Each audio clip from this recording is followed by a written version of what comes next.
It's the nightcap on day 2 of the 2024 Shriners Children's College Showdown presented by Kubota. Whole lot of pitching on tap tonight as Oklahoma out of the Big 12 tries to rebound after a tight 4-2 loss to Oregon last night against Tennessee. They were the story of day number 1 as the Vols got a 6-2 win over Texas Tech. Hi everybody, welcome back inside Globe Life Field alongside the former big leaguer Pat Combs. I'm Ben Wilson. How about 17 strikeouts combined for the Tennessee pitching staff last night, Pat? They showed when they are on with the arms, they are as tough as anybody in the country. Oh, no doubt. A.J. Russell was just electric in the bullpen for Tennessee. Everything is advertised. Hey, tonight, got a big time matchup. A couple of big league, probably future arms in Brendan Gurton and Drew Beam. I'm looking forward to this one. No question. Can't wait to get this one going as we first talk about Skip Johnson on the Oklahoma dugout. Now, his team was in a tight one last night. The 7th-year head man, he knows a little something about pitching, wouldn't you say? Oh, yeah. I mean, it's rare to find those pitching coaches that make for head coaches, but when you talk about a guy that's coached a lot of big league pitchers, there he is, Skip Johnson. His team has a tall task tonight against the Tennessee ace Drew Beam. We'll talk about Beam in a second, but right now the starting lineup for Oklahoma brought to you by Shriners Children's, the best care anywhere. And the Sooners last night did get some production from the He pitches in, like, as you said, going back to his freshman year, he was thrown into the fire. Tony Vitello said, look, he's got everything that requires of a major league talent, but it's the mindset that he brings to the mound. He just pitches fearless, goes after hitters, and he's just fun to watch compete. A big question tonight for Oklahoma. Question A, can they get runners in scoring position? Question B, can they take advantage? 0 for 6 with runners in scoring position last night. Both runs coming on sac flies in that 4-2 loss to Oregon. Had a tough 8th inning, 2 runs allowed on just a single hit in that stretch, which broke a 2-2 tie. So the Sooners back on the horse. This is a future conference matchup, but for now it's Big 12 versus SEC and our final game of the night from Globe Life Field. And the first pitch is just inside to John Spikerman, who leads off once again. Honorable mention Big 12 last year. Looking to get off to a better start this season. The final numbers, as you can see, were respectable. Got him on the honorable mention all-conference team, but was in a really tough slump to start the season. Yeah, one of those really talented, super fast base runners. Covers a lot of ground in center field for the Sooners, but one of those guys that can do a lot of things with the bat. Really good at contact hitter. Can lay down bunts. You see respecting at third base Billy Amick up close to the grass at third. Spikerman just needs to put the ball in play and use that speed. Josh misses at the slider outside. 2-1 to Drew Beam. It's that curve he's got, 79 to 81 in general. As the righty offers, chop to the right side, handled on 2 hops nicely by Blake Burke, a Tennessee defense that they didn't have to do a ton last night, Pat. There were 17 of the 27 outs that were Ks, but when called into order, they were really impressive and had everything battened down in the defense last night. Yeah, you get 17 Ks from your pitching staff, and oftentimes the defense doesn't get tested, but this is a really good infield for Tennessee. Not only can these guys swing the bat, might be the best offensive infield in college baseball, but they can play some defense as well.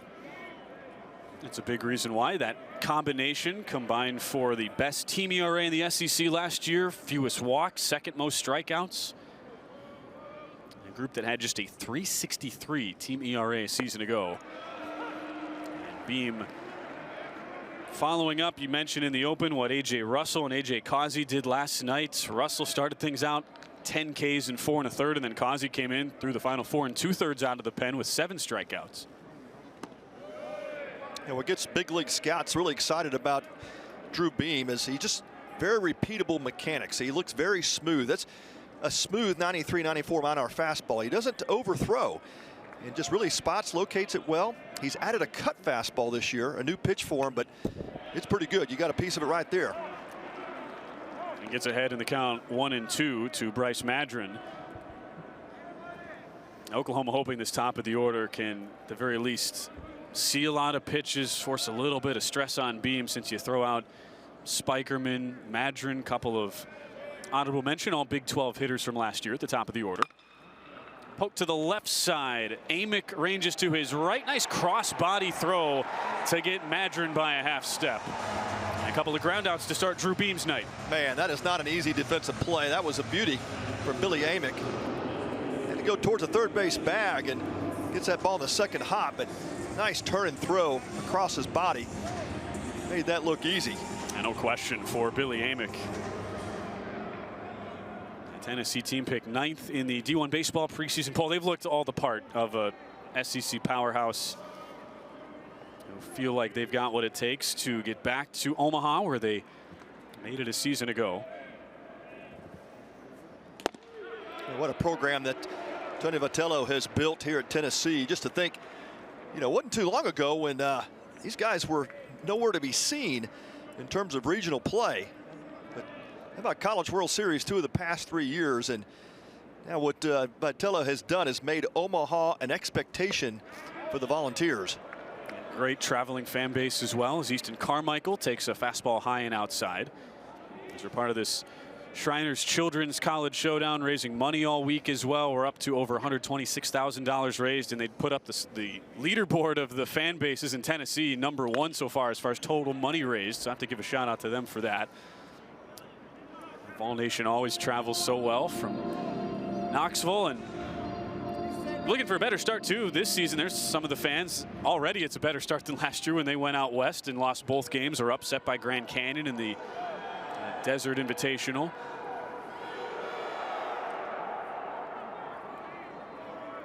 Call 2, here we go. Well, Oklahoma's offense looking to get back on track, and it's a good lineup, solid up and down. You got good speed, you got power in the middle. Easton Carmichael, young man I've known for a long time, coached his brother Braden Carmichael, who's a left-handed pitcher for OU, but strike out there to end the inning. And how about that start by Drew Beam? Won't be the first, won't be the last strikeout for Beam, you would figure, tonight. He's off to a good start. 3 up, 3 down. Tennessee coming to the plate as they're underway in the nightcap from Globe Life Field. Watch me. Watch me grapple, move, and pin. When I hit the mat, don't underestimate the grin. I've got state championships and medals to show, but it's about more than just winning. This you should know. Overcoming odds through therapy and care. The road was long. Now opponents beware. Watch me. Game-changing sports medicine at Shriners Children's. The most amazing care anywhere. Protecting what matters most is the mission that matters most. At Lockheed Martin, we know today's threats come from behind, above, and below, and we make sure those who serve stay ahead of them by connecting platforms necessary to dominate every domain across air, land, sea, space, and cyber, using technologies that protect in the same moment they detect. The mission is a safer, more secure world. Our promise is to help make it happen. Globe Life Field is your home for college baseball, with 3 full weekends of action starting February 16th at the home of the Texas Rangers. It all starts with the Shriners Children's College Showdown presented by Kubota, featuring Baylor, Texas Tech, Oklahoma, Oregon, Tennessee, and Nebraska. Next is the Kubota College Baseball Series with Arkansas, Oklahoma State, Michigan, and Oregon State in Weekend 2, and TCU, Texas A&M, Arizona State, and USC for Weekend 3. To get tickets and learn more, visit globelifefield.com/collegebaseball. After a 1-2-3 top of the first, Tennessee up for the first time today. It's the Vol lineup brought to you by Shriners Children's, the best care anywhere. With Hunter Ensley, Blake Burke, and Christian Moore back in the top of the order. They do shift Cannon Peebles over to DH today. He got a start at catcher last night, and the big night came from Billy Amick with a homer. He just curled inside the foul pole last night, back in the 5-hole. Such a deep, consistent lineup for 7th-year head coach Tony Vitello. Yeah, it really is. Top to bottom, difficult lineup for any pitcher, but Brendan Girton, really looking forward to him tonight. 6'1", 217-pound redshirt junior. The right-hander from Gage, Oklahoma, returns to his home state, transferred from Texas Tech. And he has been really good for Tech in the past. Looks to put up solid numbers this year. Made 7 starts among his 15 appearances for the Red Raiders last season. And arm strength has never been the issue for Girton. He can bring it. He'll sit mid-90s with the fastball. But really the challenge for him has always been his command. But Skip Johnson says, my pitcher has made some improvement in the fall. Happy to be back in his home state, Girton, and It's a swing and a miss from Ensley starting this home half of the first. Sitting 94 here, first couple of pitches. In relief outings, Girton was touching 98 in his time with the Red Raiders, who just played in the game right before us. It's fastball, fastball, fastball to start, 95, and it's wild to think, Pat. It's not even touching his 100% stuff here now that he's worked out to a starter. Yeah, he definitely pitches off that fastball. The secondary pitches are solid, but it's been the command, and Skip Johnson said that's what he's had to improve on. Can't just sit back and throw fastballs, especially against this Tennessee Volunteer lineup tonight. A great test right out of the chute for him in his Sooner debut, fouled off by Ensley, who had a hit and an RBI last night. Yeah, Hunter Ensley, redshirt junior, really was a huge spark plug in SEC play last season. And as Tony Vitello said, you look at him, it's not like he's this high ceiling toolsy guy, but wasn't a natural center fielder when he came to Tennessee and just kind of worked himself into that position. He provides solid defense and just a great contact hitter in that one hole. And we'll see a sixth pitch of the opening AB against Brendan Girton. It sort of came out of nowhere to sneakily finish second on the team in SEC play. Hit .318 in conference sessions after getting off to a slower start. Finished the year hitting .280 for Ensley. Now his second year as a starter. Rips a bullet to the right side. Lead-off single for Ensley, who starts his year 2 for 6. And hit that one over 101 miles an hour off the bat. Such a great part of what you were talking about. Can't just rely on the fastball if you're Brendan Girton, and that's certainly part of the scouting report from head coach Tony Vitello toward his team today, who won game 236 in his Vol career last night. Yeah, good look at Tony Vitello, 7th season at Tennessee. Came out of University of Missouri as a player. Just love his story. One of the great recruiters in college baseball. Cut his teeth at Arkansas and then TCU, and then got the head job at Tennessee, and what a job he has done. Vols off a 44-win season last year with Burke stepping in.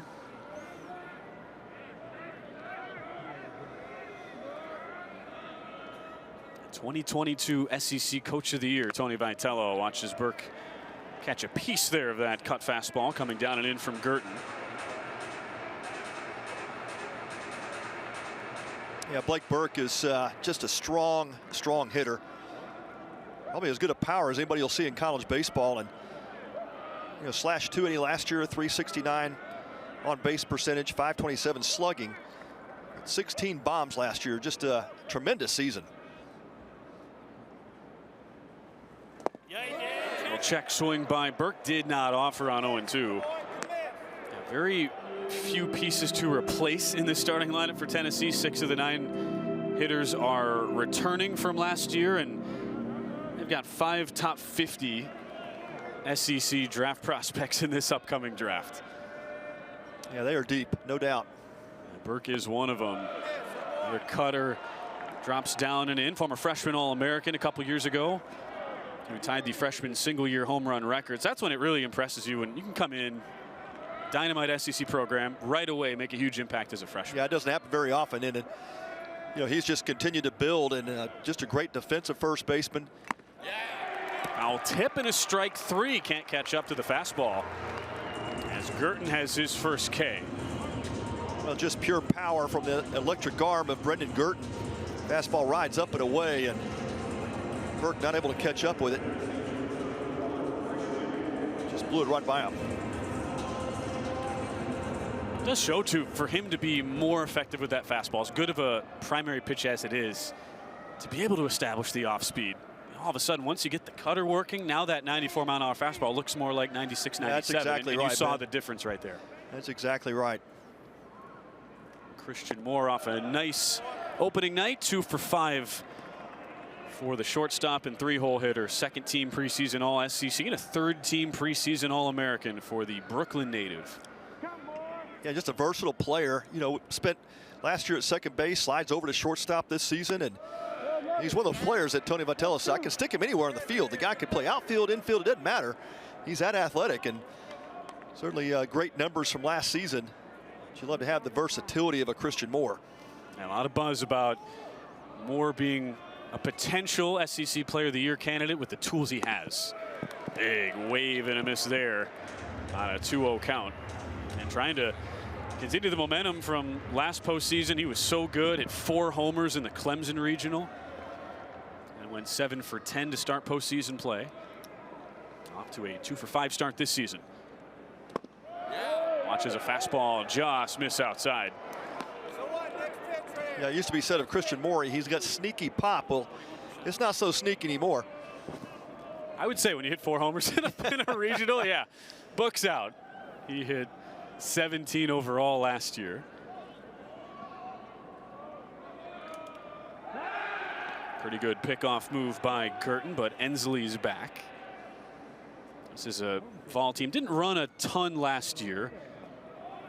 Ensley stealing 6 of the 8 attempts he made to swipe bases.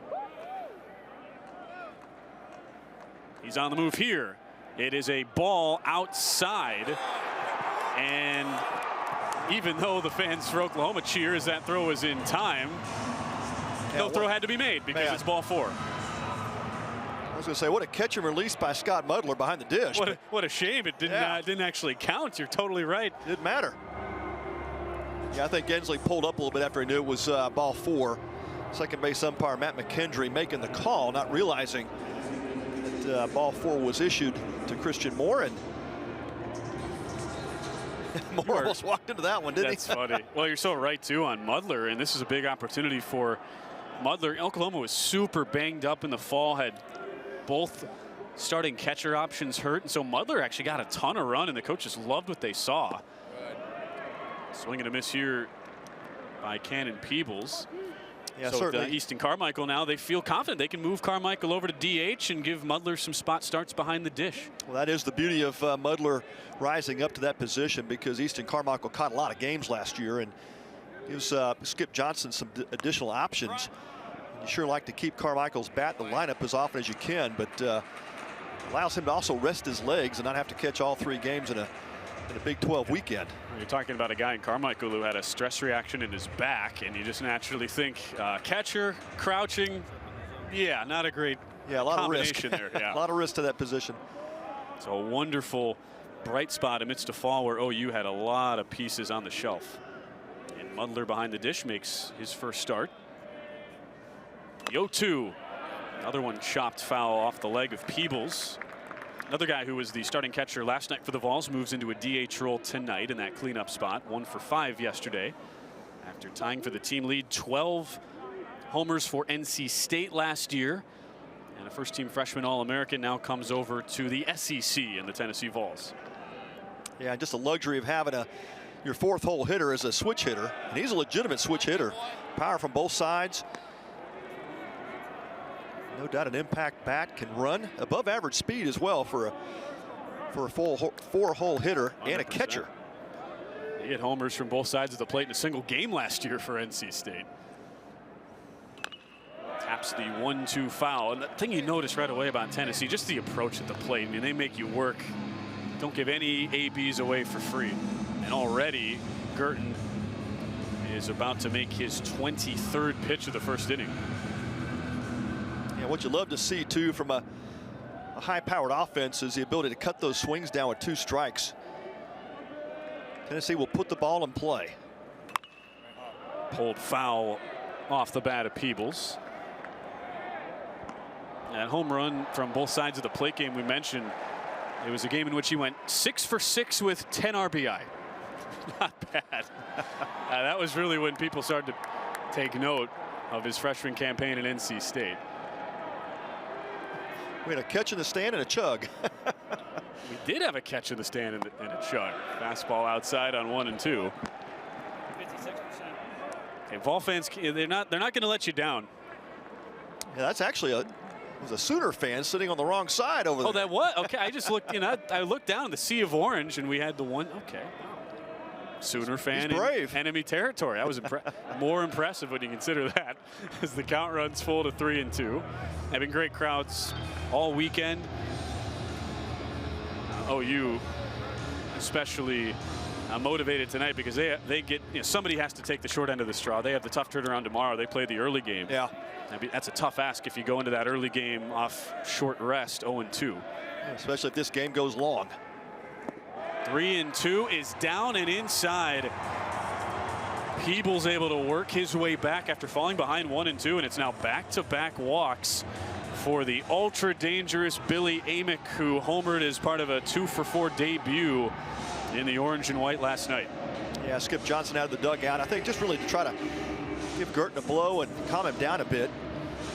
Yeah, the inability to finish off Peebles, and puts him in a worse position here with Amick.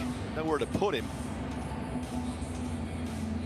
Never been a doubt about Girton's stuff. It is electric, really high-powered fastball, and you can see it's a true big league arm, but just learning how to pitch, how to locate that fastball and use those secondary pitches effectively. One of the keys for him, he's got to be able to at least get the breaking ball, either slider or changeup, over the plate. Try to upset something else in the hitter's minds early on. Otherwise, they'll have a tendency just to sit back and wait for that fastball. And as we've heard from Skip Johnson, he's made some improvements. Sure. Now it needs to go live here in the game. Now what a tough assignment it is. Try to get a change of scenery. You move back to your home state looking for a fresh start after some injuries at Texas Tech, and oh yeah, you get Tennessee in your debut.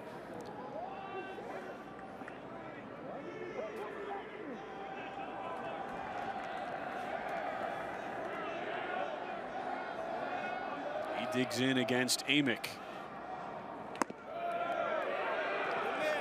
Slider just off the plate. You can tell really trying to find the location with those off speed to set up the fastball, but it's been a little hit or miss so far. It's Billy Amick, the Clemson transfer, second team preseason All-American, digs in, made an immediate impact last night. It's a good fastball pumped in for a strike. A guy in Amick who hit .413 to lead the Clemson Tigers last year. Tennessee, they were so impressed with how Amick battled against the Vols in the regional last year, where Clemson was eliminated by the Vols. Yeah, as good as this lineup already was, and you add Sure. this Clemson transfer and Billy Amick, and man, just made it that much stronger. But he is the real deal. This guy can just flat out swing it. Bases loaded. Amick ahead in the count, 2-1 in our opening inning. Girton really grinding right now. Big swing and a miss. Amick looking to clear the bases as it goes to 2-2. Yeah, good swing on a fastball. Fastball coming at 94. Amick last year hit .441 with runners in scoring position for Clemson, a guy who came up in the clutch time and time again. Foul tip, that's caught, strike 3. What a comeback by Brendan Girton in a tough spot, and he gets one past Amick. Yeah, he just let that ball go, and his better fastballs of the night at 95, and just blows it right by Amick. Really spotted that pitch up well. You saw Muddler set up outside, and he pointed the glove with it. Gets a big strikeout with bases loaded here in the first inning. Sets up Dylan Dreiling with a single, couple walks, couple strikeouts, and now it's Dreiling, the lefty. Had a lot of platoon starts last year against righties and did really, really well in limited action. Takes the fastball for a strike here. Walked more than he struck out. 24 walks, 20 Ks, hitting .295 as a freshman. Check swing and an offer. 0-2 to Dreiling. How big would this be for Girton if he's able to wiggle out of a whole lot of trouble? Oh man, you know, 34 pitches into the first inning, but he gets out of this. That could be just a huge confidence boost for him and for this Sooner offense to get going. Sooner fans come to life for the first time on an 0-2 pitch with the bases loaded. Up high on a fastball.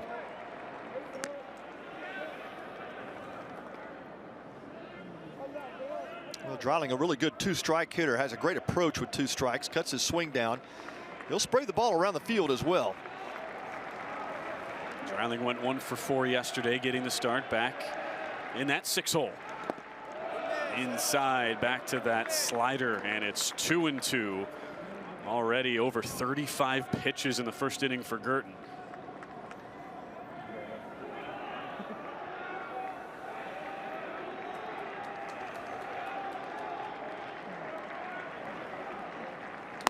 Swing and a miss. What a battle by Brendan Girton. A sequence that felt like it was the bottom of the 8th of a tie game instead of the first, but that's the type of game we have tonight. Brendan Girton needs 37 pitches to get through the first, but he doesn't. And we'll visit with his head coach, Skip Johnson, on the other side from Globe Life Field.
Side.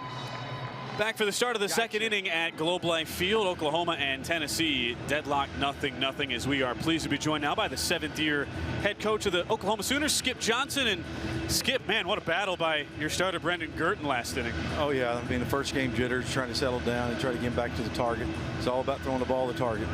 Hey, Skip, Pat Combs, what a great atmosphere here at Globe Life Field. Of course, you guys with the realignment will be facing competition like this every day next year, right? But you know, tell us how the difference in the feel of just playing a team like Tennessee. Well, I mean, this tournament's a regional type tournament, so it's really good and couldn't be for a better cause. Thanks for what you guys do. Yeah, absolutely. Appreciate it, Coach. All right. Thanks to Skip Johnson for joining us here, and all the coaches for taking a few minutes. They don't have to do it, Pat. It's a stressful environment, middle of a game, but can't thank Skip enough for doing that. Our interview brought to you by Shriners Children's, the best care anywhere. And we'll speak with Vol head coach Tony Vitello in the bottom of the third coming up as Drew Beam pumps in a strike to Michael Snyder.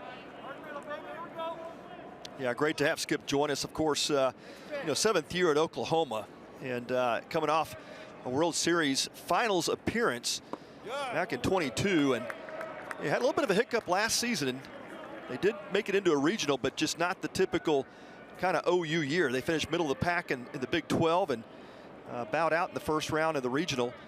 But what a program that Skip Johnson has built, and he feels really good about this club, Ben. He feels like this team has some signs of what it looked like back in 22. Pretty deep pitching staff, a lineup that is tested. They got a lot of veterans back in this lineup, and he feels really good to start this 24 campaign. And the last time Oklahoma was here at Globe Life to kickstart the season, they went to Omaha. This is taken for a call and strike to Michael Snyder. And then, as you mentioned, the fall off last year, 32-28. Is a rough start too, just 6-5. And there was a stretch where Oklahoma was probably an underdog to even make the tournament. Really had to rally down the stretch, got that RPI up to 40 and snuck in with an at-large. They did. Yeah, 40th NCAA tournament appearance in their program history. A lot of history with this Sooner program, and I know Skip Johnson is looking forward to the move to the SEC, so that's obviously big-time baseball. But he said in the same breath, man, I'm hating to leave the Big 12, have so many friends, a lot of relationships. It'll be a tough move, but SEC will definitely get stronger with the addition of University of Texas and Oklahoma out of the Big 12 next season. No question. Fouled off on 3-2 by Snyder.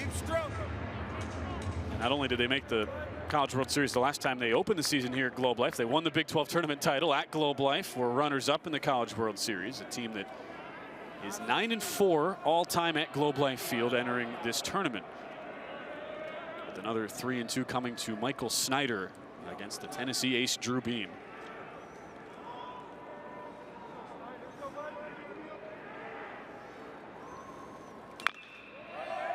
Chopped foul to the left side. And that's all you can ask for, right? First time through the order, Pat. Just get a lot of pitches, force Beam to at least sweat a little bit, That's work through his exactly arsenal. right. Yeah, and it benefits Snyder as well, just seeing more of Beam's deliveries. Let's see what Oklahoma did in 2023, losing to East Carolina twice in that Charlottesville regional. Chop to the left side. Nice Sunday hop for Christian Moore. Makes the throw across the diamond, and it is 4 up, 4 down to start Drew Beam's night.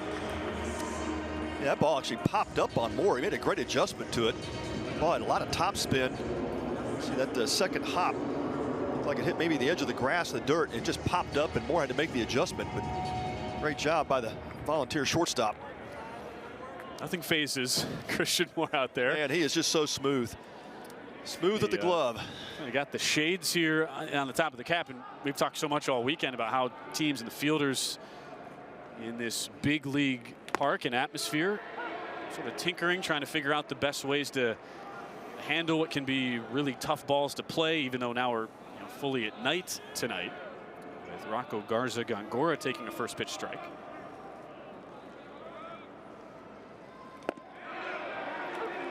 It's in there for strike 2.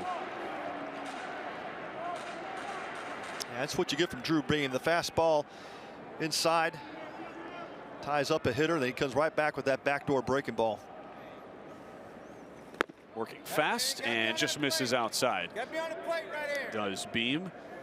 Well, it's so cool to have Beam pitching as part of the Shriners Children's College Showdown when you think about his family and his younger sister Carly.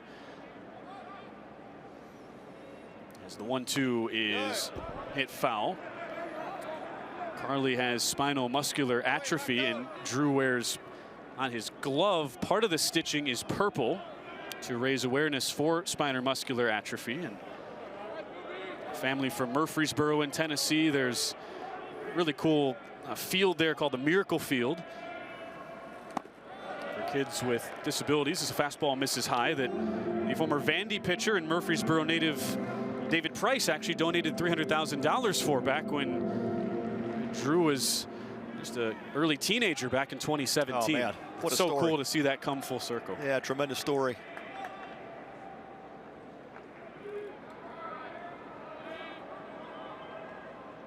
The 2-2 again, spoiled foul.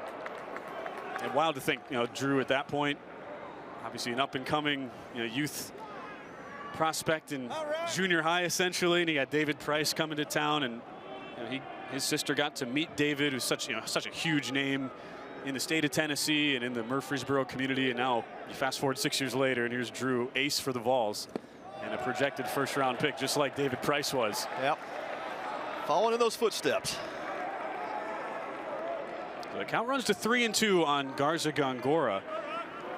Second straight AB, OU has worked deep into the count on Beam.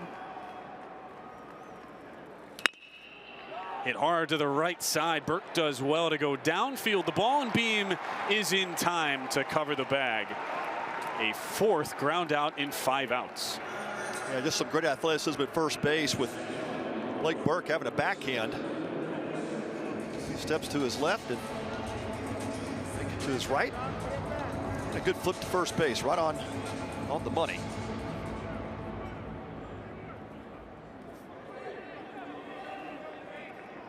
And Tennessee didn't necessarily rank that highly in the SEC in fielding percentage, but that's just because the teams are all so elite in how they defend. I mean, Tennessee was still over 975 as a team in fielding last year. And have certainly been tested more tonight than they were last night when pitchers struck out 17 Texas Tech Red Raiders.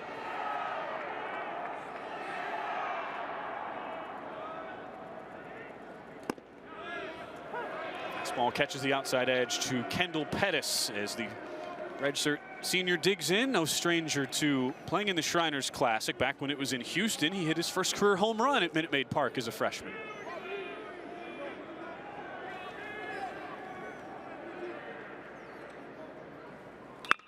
Blisters one back up the middle. Wow, a rocket past Beam, 102 miles an hour off the bat. And the Sooners have their first hit of the night with a statement by Kendall Pettis. That ball came back really hard at Beam. Couldn't quite get his glove up in the way, but Yeah, that was good that his forehead wasn't in the middle of that line drive, because that ball came back. That might have spotted him. Good job by Pettis. Turns it around, right back up the box. Replays show that was a lot closer than even we might have thought in real time. I mean, man. Yeah.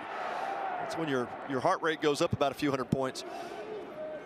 Pettis now takes a nice healthy lead. The Chicago native, and they get close to him on the pickoff throw. Some of the Vols thought they got him.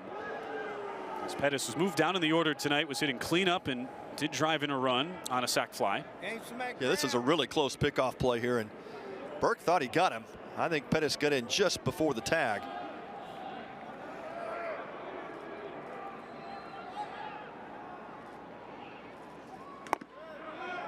First pitch. Fastball is just outside. Yeah, about the largest lead Pettis can take while physically being able to get back.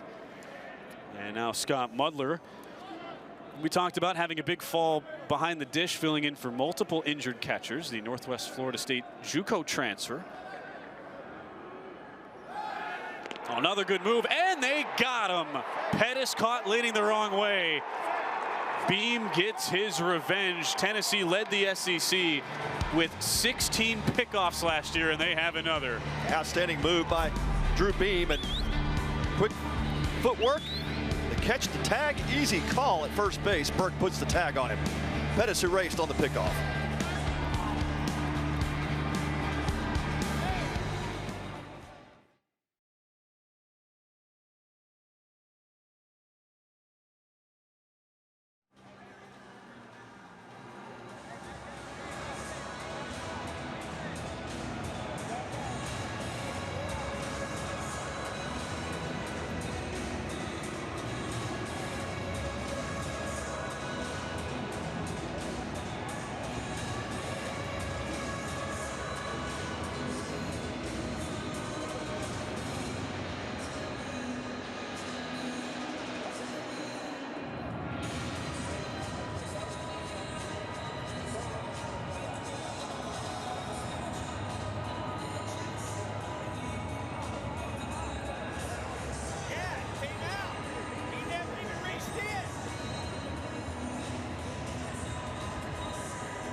Sooners had was, did Blake Burke take the ball out of his glove after the tag? So it's almost like a transfer play that like a shortstop would have when he takes the ball out of his glove. And yeah, they're saying Blake did not have full control of the ball when he tossed it. But the umpiring crew after the review has said nope, he had control of it, the tag was made, it's out, and he doesn't have to control it after that. So inning over, and the Sooners have lost the challenge. We'll call that an ambitious review. Yeah, that's right. I mean, I know technically you're thinking, oh yeah, he lost the ball, but I mean, anybody watching is going, yeah, he's out by a mile. Exactly right. He was reaching into his glove to get the ball, didn't have control of it, but again, there's no transfer in play there. He's not trying to complete a play. The play was completed after he made the tag.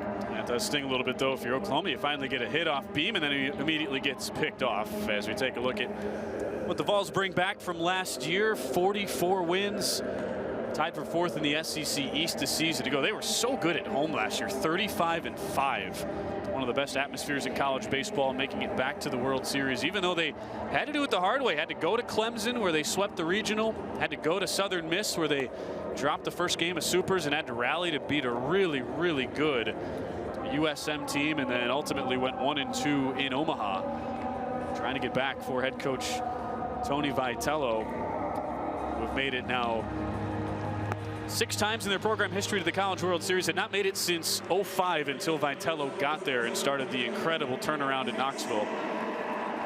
Yeah, just a ton of excitement around that program, and Tony Vitello talked about it. We built community there.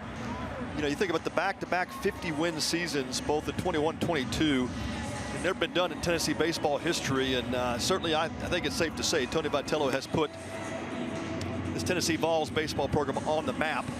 There is a ton of excitement around that ballpark. So much so that they are undergoing renovations for Lindsey Nelson Stadium to expand the seating capacity. Tickets for the stadium have been sold out for quite some time, and they just need more seating. It's awesome to think about where that program has come from as well. And they get a home opener on Tuesday. We'll host UNC Asheville. We'll have 15 straight at home in non-con, so a lot of demand. And Coach Vitello, after this weekend, facing a lot of fellow Blue Bloods, will reward those fans. A whole lot of baseball in Knoxville over the next few weeks. As we go to the bottom of the second, after that review, and it's the bottom of the order for Tennessee, Brendan Girton had to grind through 37 first-inning pitches before stranding the bases loaded, and he's back out there to face Cal Stark, the 7, 8, 9 hitters due up. As a fastball almost hit Stark coming up and in. That kind of worry anybody who follows this Vol program, because Stark had a hand injury back in the fall, but he just narrowly avoids getting hit there. Yeah, Stark really known for being a great defensive catcher, but Vitello said he's made some strides with the bat. And a lot of options for Tennessee behind the plate, which you think about the grind of an SEC season. That is such a nice luxury to have. Cannon Peebles getting the start there last night.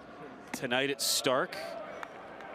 This slider just misses on a 2-1 count, and even Dalton Bargo, the Mizzou transfer, is a guy who has experience at catcher. Bargo will come off the bench tonight after getting a start and some playing time last night. Good front door slider there to make it 2-2.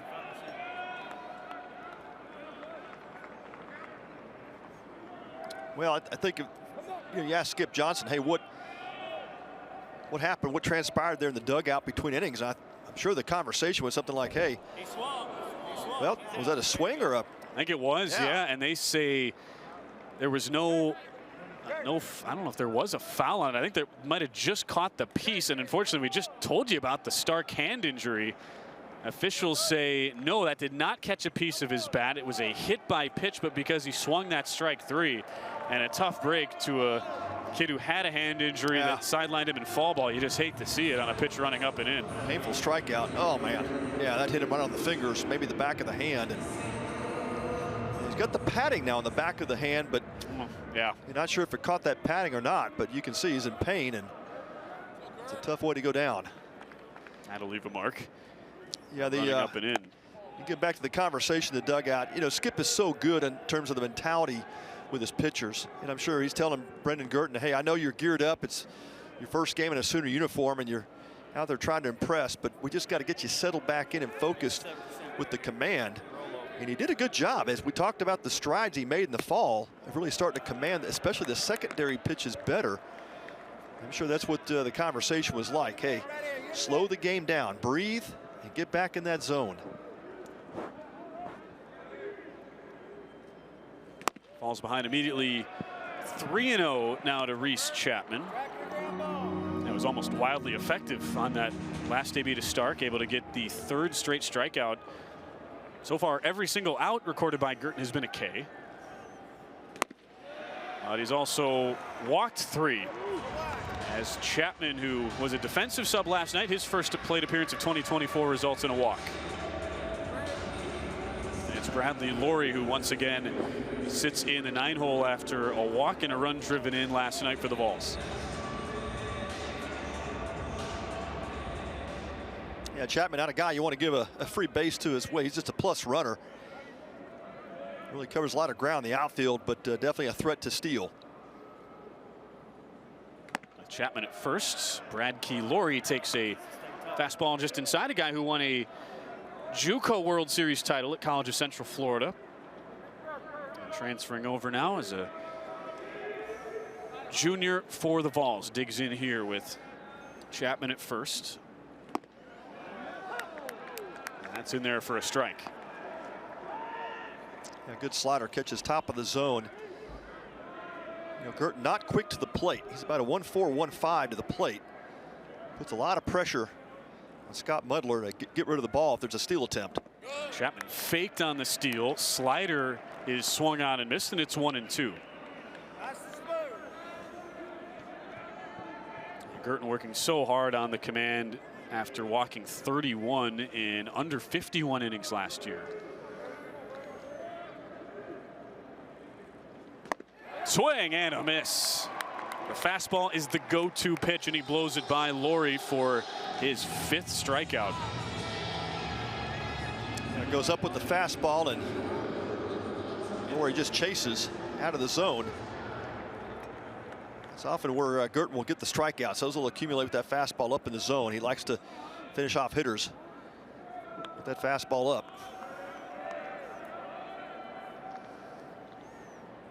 Hunter Ensley now back to the top of the order. Taps it foul.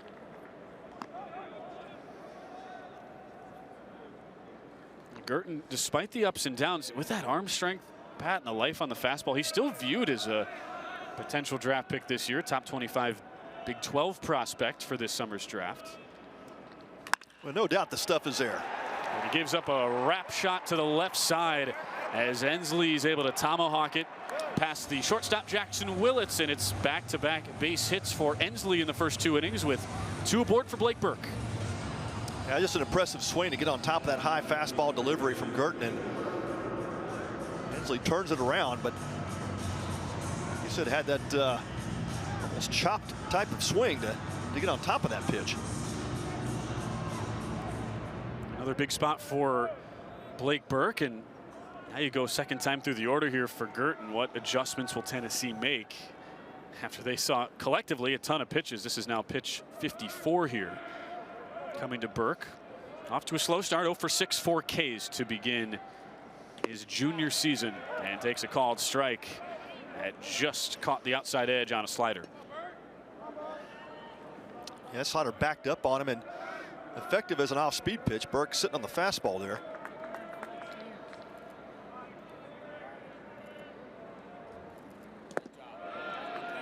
Just drops low. And Burke had such a great season as a freshman All-American. Not quite as consistent last year. He only hit .211 in SEC play, but really did turn it on, showed flashes, hit a almost 480-foot bomb against Southern Miss in the Supers last year as he taps one foul. The coaches just expect, and with another year under his belt, that his consistency level will rise here now as a junior. And you can see the respect Gurton and the Sooners giving him. Has not seen a fastball in this sequence.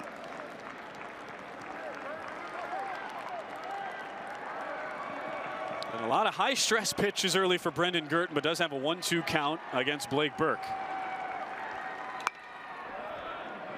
An emergency swing to stay alive. It sure was. I think he took that out of the glove of Mudler.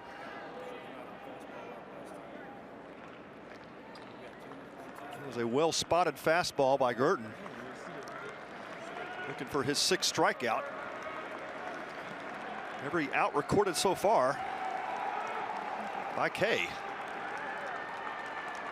Swing and a miss. That continues. 6 strikeouts for Brendan Gurton, despite working in and out of trouble. Goes with the slider to retire Blake Burke, and we remain knotted up. Nothing to the 3rd inning next.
Look at the fans as we're back at Globe Life Field in Arlington. Game 6 of 9 this weekend. It's the first of 3 weekends here with action, part of the Shriners Children's College Showdown. Oklahoma and Tennessee, the nightcap, part of 24 games in 17 days. And Scott Mudler serves one back up the middle. Started fall ball as the 3rd string catcher, and now he's got a hit off one of the best pitchers in the country, Drew Beam. A nice piece of hitting there from Mudler, and just an off-speed pitch. Yeah, it looked like a slider coming in on his hands and just gets his hands inside out. Just clubs that back up the middle for the leadoff single for Mudler. Great piece of hitting. Catcher out of Johns Creek, Georgia. Depth is such a talking point for so many Power 5 head coaches, and you see why when a guy like Scott Mudler comes up and from near bottom of the depth chart to starting against the top 10 team and contributing. As he sets the table for Jackson Willits, a really talented freshman. He moves from the 7-hole to the 8-hole tonight after walking in 4 trips last night. Yeah, this is one of the more exciting players that Skip Johnson said he's ever had as a freshman, and of course even more exciting to have him play for his dad, Reggie Willits, the 3rd base coach and the offensive coach for Oklahoma. Reggie Willits in his 3rd season here. He's also an OU alum back in 14, but great to have he and his son here both with the Sooners, and he is an exciting young player, as you said, Ben. A lot of upside. No doubt. Reggie was promoted last year. The previous hitting coach, Clay Van Hook, took the head coaching job right here in Arlington at UT Arlington, the Mavericks, and Reggie Willits, former Oklahoma Sooner back in the early 2000s, spent 6 years in the big leagues with the Yankees. Another good pickoff move, but Mudler's just back. So tremendous pedigree for the Willits family, and it kind of helps. It's really convenient, right, Pat? You get a freshman like that to come in at shortstop when you lost your leading hitter, Dakota Harris, who was the shortstop a season ago, drafted in the 11th round by the Cardinals. Yeah, Reggie says, I've got the perfect replacement for you, Skip. Name is Jackson. No doubt, but he waves and misses out in front of a changeup. You don't see many off-speed pitches like that, though, when you're a high school player. And Drew Beam has his 2nd strikeout tonight.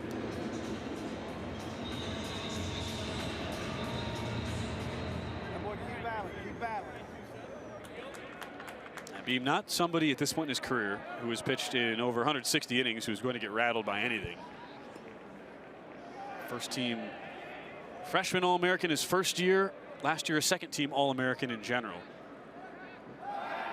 Gotta gain some ground, John. Yeah, Jackson Nicholas didn't have quite the year he was hoping to have last season. For 234. The strikeouts piled up on him. Worked really hard with Coach Russell Raley just to make more consistent contact, and showing bunt there, but he's been known in the past as a good contact hitter. Last year really struggled in that department.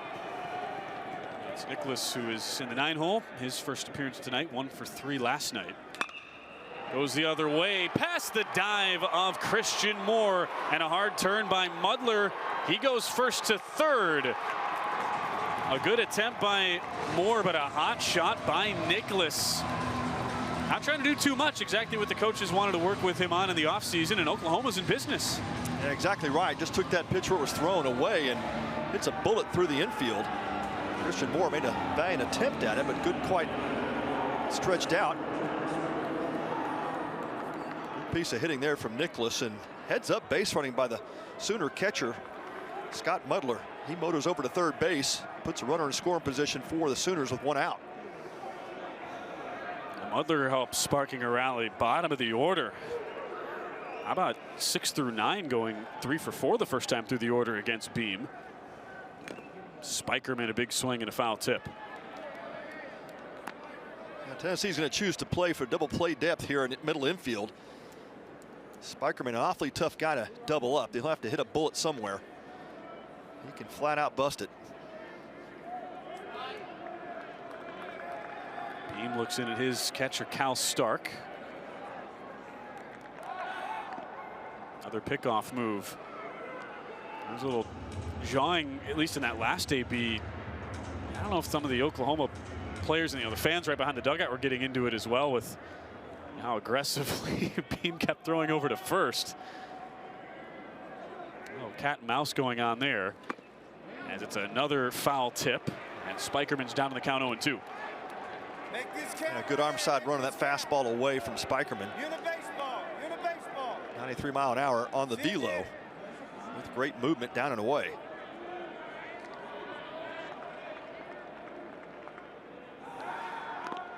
Another pickoff attempt, as it's the first time Oklahoma has had a man in scoring position. Spikerman hitting .270 last year was so good when he got on base. 27 steals and 31 tries, led the Sooners in that category by far.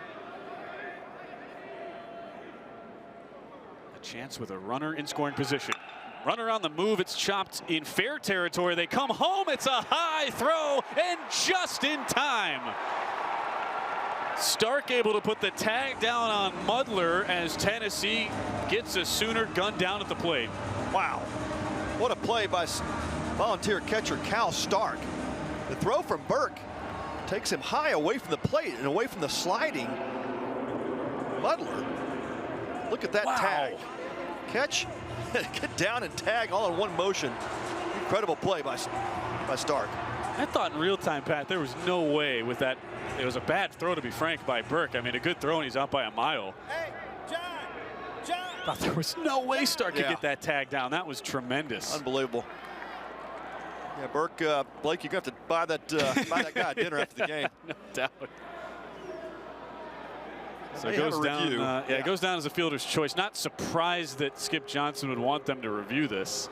Well, it could be umpire's review. And it look like John Brammer, the home plate umpire. He has the discretion to call his own review. He's just huddling up with the umpire crew, and they are going to take a look at it. I don't think that came from the Sooner dugout. That's what's interesting, because there was a challenge earlier by Oklahoma on what was just an obvious pickoff, and Pettis was out clearly. They were more trying to challenge sort of a letter of the law type of deal if Burke had taken the ball out of his glove too soon, but it seemed obvious they weren't winning that challenge. You would have thought with how bang that was, they would have been more apt to request a review, but instead this is the crew of John Brammer, Blake Felix, Matt McKendry, and A.J. Wendell who go to take a look at it. In real time, I didn't think he got him, and then the replay, it looks like he gets there in time. Yeah, it sure does. The glove extended out in front of the plate. You can clearly see there Mudler's foot making contact with Stark's glove. But yeah, that might go down as one of the top plays of the season for this Tennessee defense.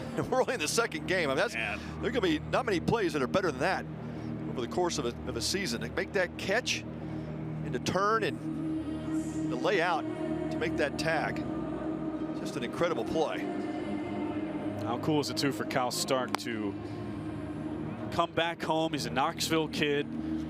They're behind the dish. Went the JUCO route at first. As we have a very quick review, and they do rightly say out will stand.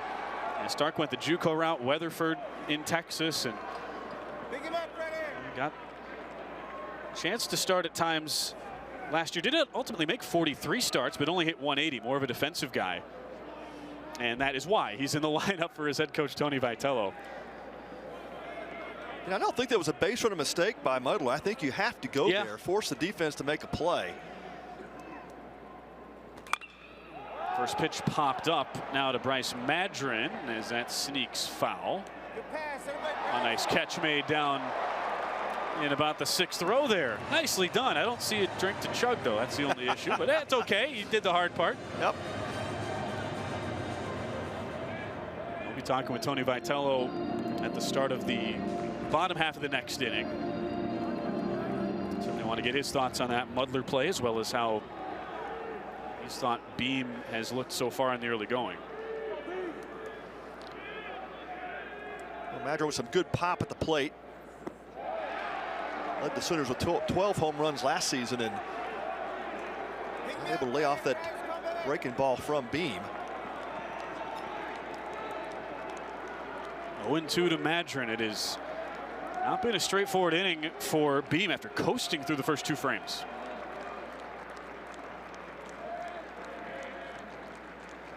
The 0-2. Waste pitch outside. Good placement on that fastball. 94. Really hard guy to strike out, though, Madron. 61 walks to just 36 strikeouts, and that was his first year as a D1 player last year. It's one hard the other way. Long run for Dreiling, but he has a beat on it and makes the catch in the gap. Beam works around a couple of base hits. A tremendous play at the plate by Scott Mudler, and it's still 0-0 as we go to the bottom of the third.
We go to the bottom of the third, 0-0, as Tennessee head coach Tony Vitello kind enough to join us right now. Hey, Coach, we just had some catcher-on-catcher crime. Scott Mudler of OU gunned down.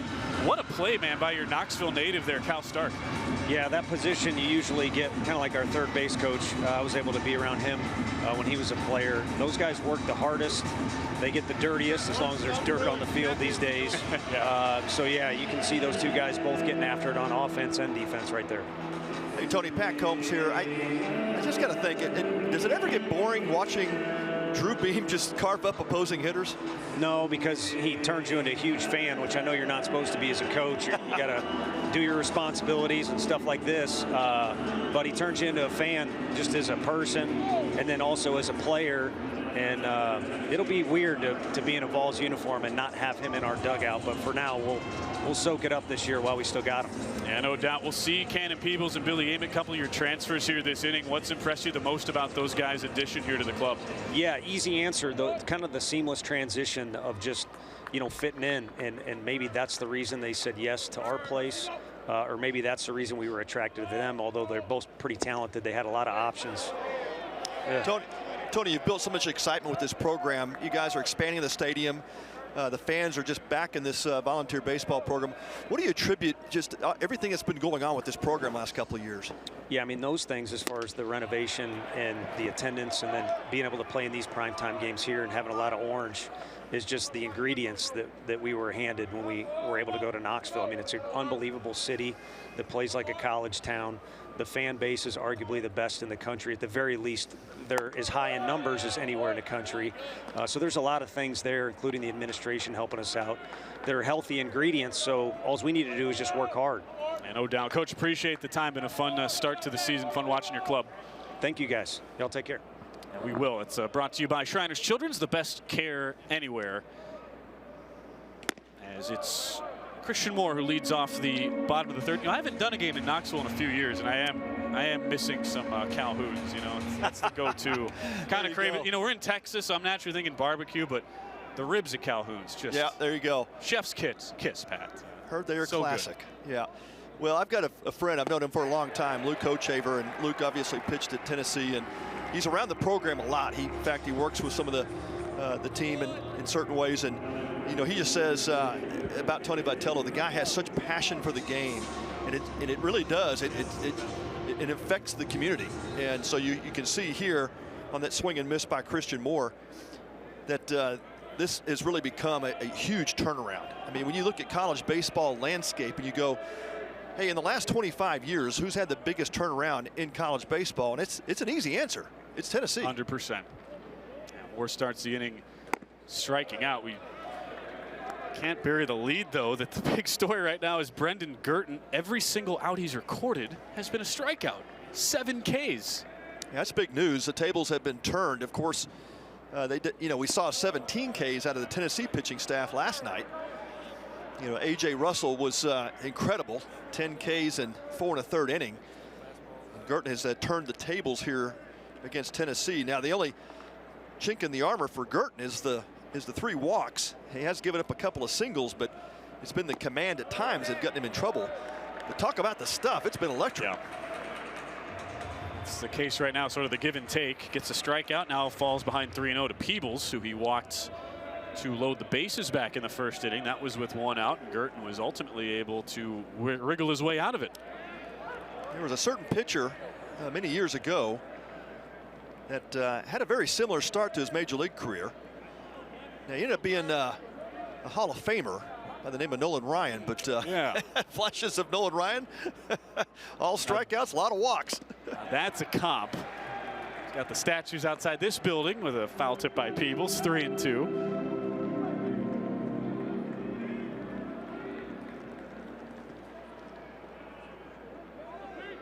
Girton got off to a great start last year with Texas Tech before some injury. And he gets another strikeout. It's number 8 as Peebles goes down swinging. Well, that's that high spin rate fastball. We see 94, 95s on the board. But these Tennessee hitters are telling you there's something even better about that fastball than just the velo. It's got a lot of late life to it. That's what the technology will tell you is the high spin rate causes hitters to miss those types of fastballs. Just a fastball that holds its plane more. It gets not much sink to it. First pitch drilled by Amick, a long run and a beautiful catch. Kendall Pettis takes extra bases away from Billy Amick. What a play by the redshirt senior to end the inning.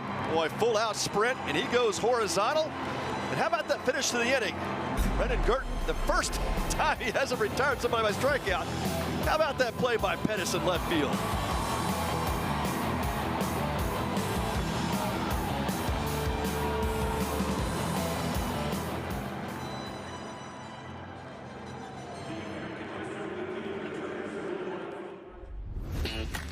Watch me. Watch me roll, grind, and spin. Playgrounds for wheels. That's always a win. One with my chair, but never held back. I do things sitting down most people standing can't hack. Some might say my condition was fate. My doctors would tell you I'm just redefining great. Watch me. Life-changing orthopedic excellence at Shriners Children's. The most amazing care anywhere. You're so much more than just a landowner. You're a gardener, a groundskeeper, and a landscaper. That's why you need versatile, durable Kubota equipment. The American Western Weekend. 2 nights of Western sports and live entertainment. Deep in the heart of Texas. March 8th and 9th, Globe Life Field. Friday night, the American Performance Horsemen with a concert by Luke Bryan. Saturday night, the American Rodeo with a concert by Post Malone. The American Western Weekend, March 8th and 9th. Tickets on sale at AmericanRodeo.com.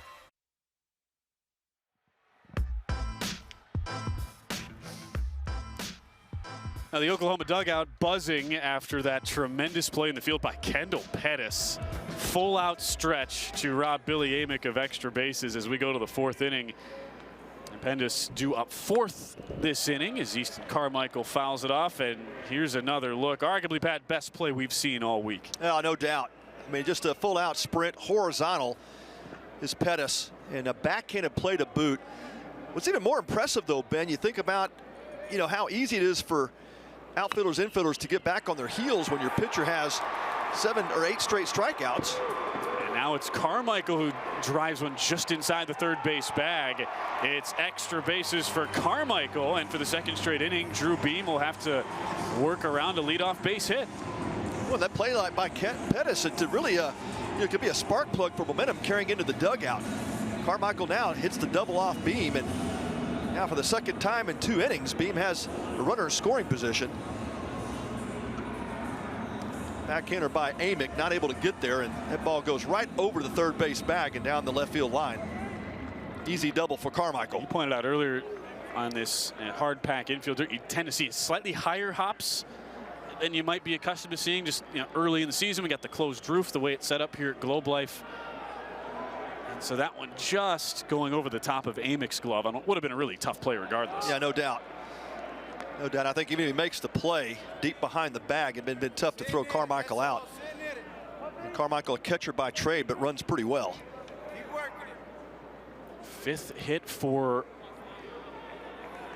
Fourth hit, I should say, for OU so far off Drew Beam.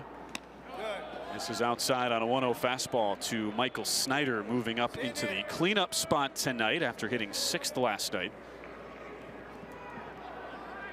Guy who brings a whole lot of versatility. He can play first or third. 5th-year senior and a former Washington Husky.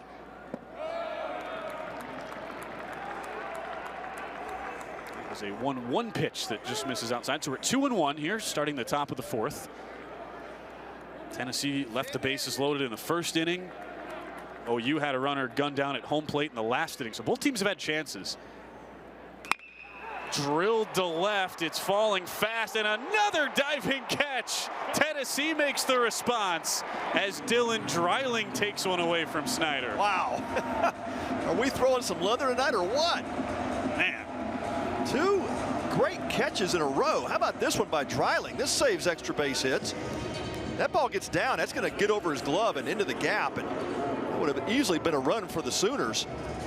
Dreiling takes the hit away from Snyder and holds Carmichael at second base.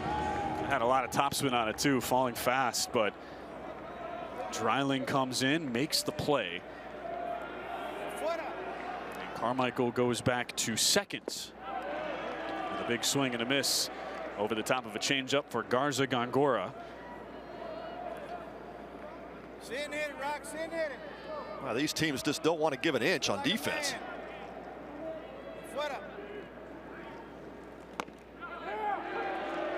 Called strike taken. OU was so rock solid in the field. It was really just that 8th inning. That's all it took. It was such a tight game against Oregon last night. You just slip a little bit and they give up a 2 spot in the 8th. Oregon wins by that margin, 4-2. Here's a bullet up the middle. That's past everybody. Garza Gongora delivers, and Oklahoma strikes first with Carmichael scoring from second. Yeah, it's a pitch that Drew Beam wishes he had back. It's an 0-2 delivery, and this ball just catches too much at the plate. You can see it started out towards the middle and just did not get down and away as he was looking to go with it. Just a great piece of hitting by Garza Gongora.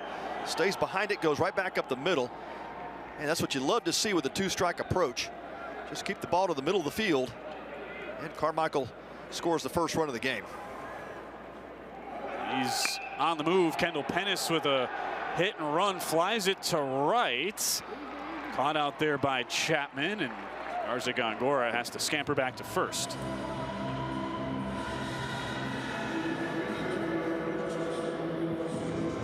Well, Skip Johnson trying to get aggressive on the base paths and straight hit and run with Pettis. Pettis got a decent pitch to swing at.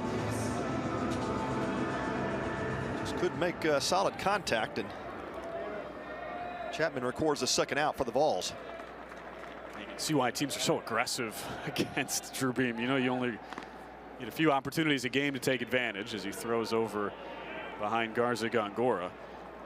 Yeah, that's really it, Ben. With a pitcher like Beam, you're looking for a mistake pitch out over the plate. You're fortunate to get one in a sequence in an at-bat. And yeah, as the old saying goes, when you get the mistake, you better not miss it, because you're probably not going to get another one.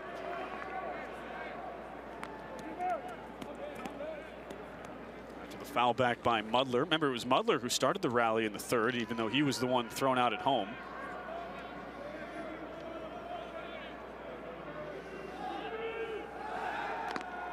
Pickoff throw by Beam. A couple teams who are about to get really familiar with each other starting next year, both in the SEC. Only the 4th all-time meeting between the two teams. OU leads the series 2-1.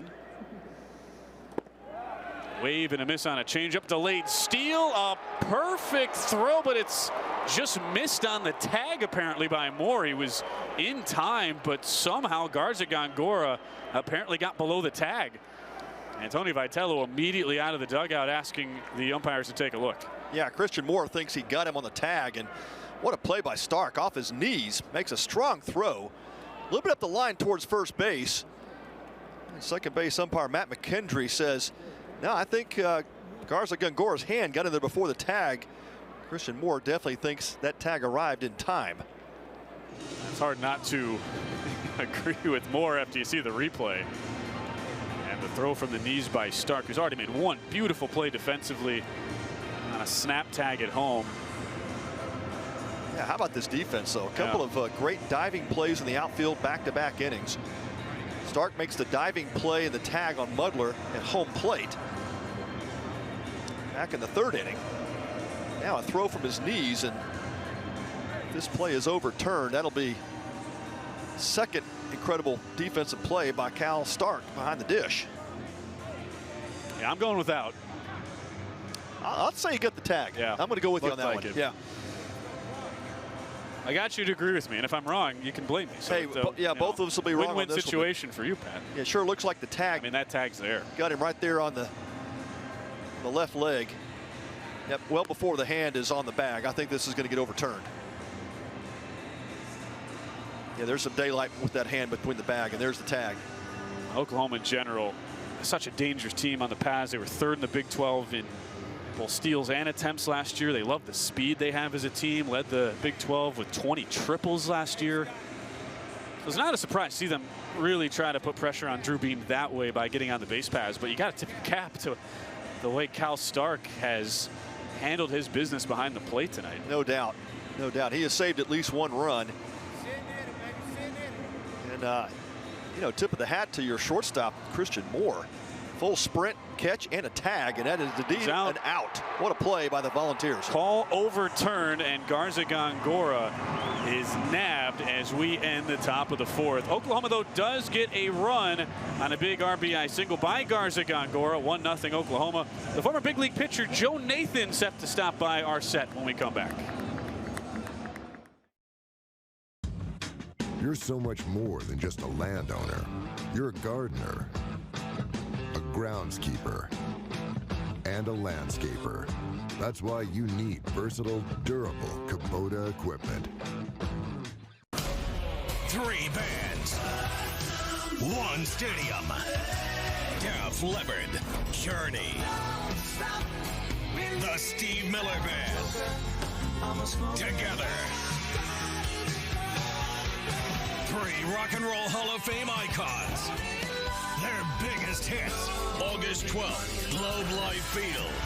Tickets on sale now at DefLeppardJourney2024.com. Sometimes you just need a little wonderful in your life.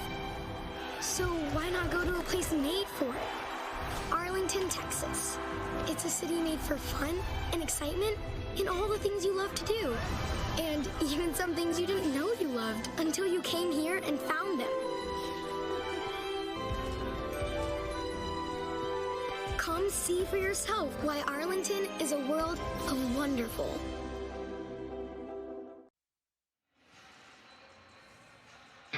That's been a night to remember so far for Brendan Gurton, a career-high 8 strikeouts in his Oklahoma debut. Yeah, the mid-90s fastball has just been electric, and you can see how he's collecting a lot of these strikeouts. Fastballs up in the zone that the Volunteers are chasing. Got a decent mixture with the secondary pitches. He did establish the slider early on, but piled up the strikeouts. 8 of 9 recorded outs by strikeout for Gurton tonight. He's back out there for a 4th inning of work.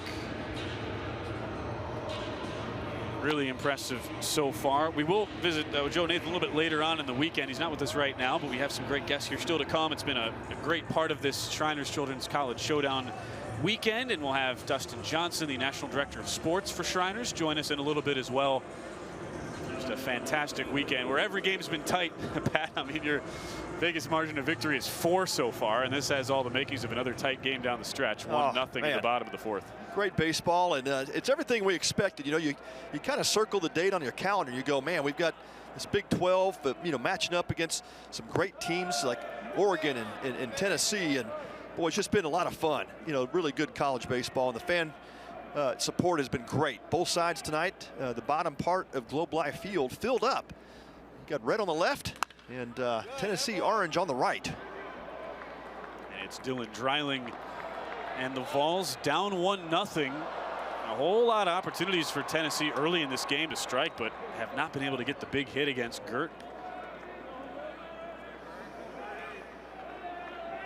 Dreiling was the one who struck out with the bases loaded and 2 outs in the first. Takes a ball down low, 2-1.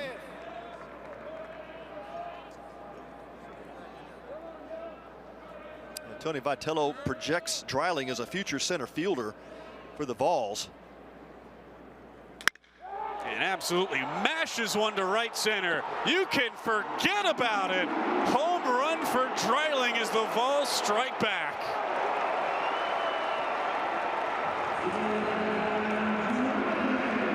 He hit 7 last year as a freshman and has #1 in 2024. That ball was absolutely destroyed by Dreiling, and you know, he's got some advanced tools as a hitter, but the power certainly there. Big time for this freshman Dreiling. Catches all of that 91-mile-an-hour fastball, and we had seen Girton sitting 94, 95 for most of the game, and that pitch just didn't quite have the same velo. Dreiling catches up to it and just destroys it. Over the bullpen in right center, 430 feet, 112 miles an hour off the bat. It's kind of scary to think about, Pat. That's not the highest exit velo he's had. He hit 115 off the bat in fall ball in an exhibition against Virginia Tech. That's impressive. That is a lot of bat speed. It can generate some bat speed, man. And that was a millisecond off the bat, and you're like, that's gone. A tremendous pop from Dreiling, and after Girton continued to wriggle around some dangerous situations there, the fastball gets punished, and it's 1-1 for Cal Stark, with the bottom of the order now coming up for Tennessee.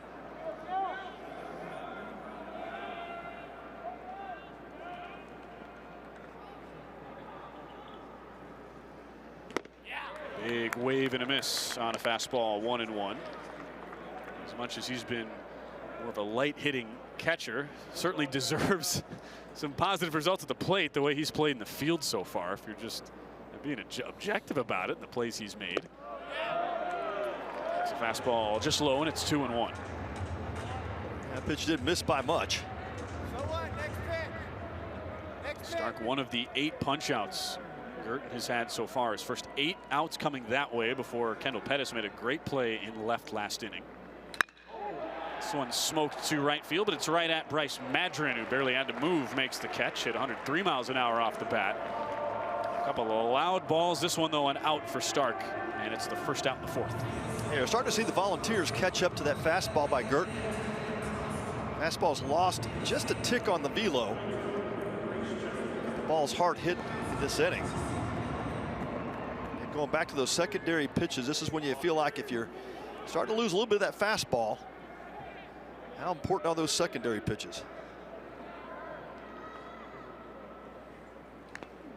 Swing and a miss on a foul back by Chapman. And before Girton got hurt last year for Texas Tech, when he was consistently starting, he threw 98 pitches in a game against TCU.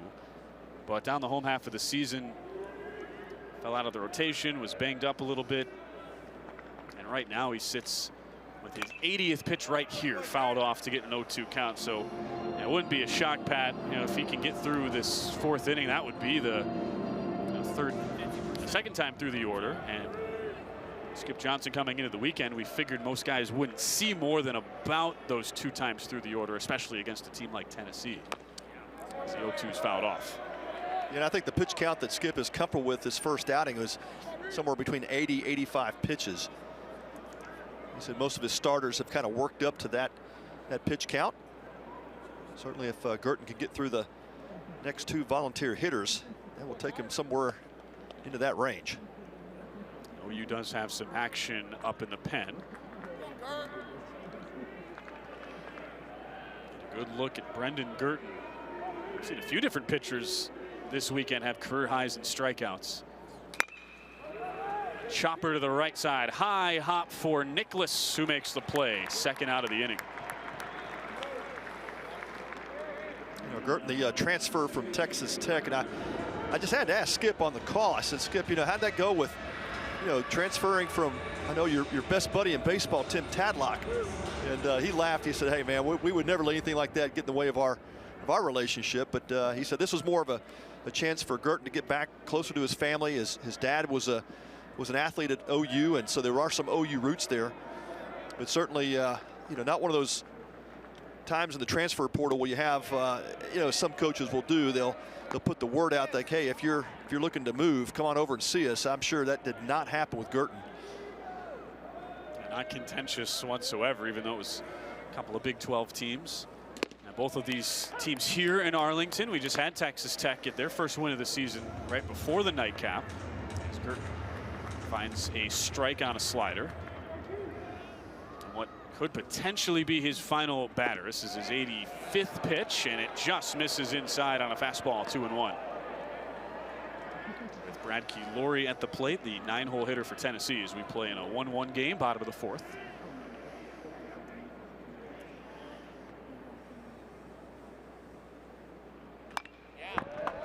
He stays alive. Yeah, Girton throwing the 2-1 breaking pitch there. That's a good sign. Starting to really trust the ability to throw the off speed even behind in the count. With a couple of outs, no runners on base. 2-2 to Laurie. Just runs inside with that fastball. Still 94. He can touch 98. He sat in that 94-95 range most of his outing tonight. He's now up over 85 pitches, about the range head coach Skip Johnson wanted him to be in. Swing and a miss, goes back to the slider. What a way for Brendan Girton to likely end his night with 9 Ks, although Dylan Dreiling does square one up. 112 off the bat, 430 feet, as Dreiling ties the game at 1 through 4 innings.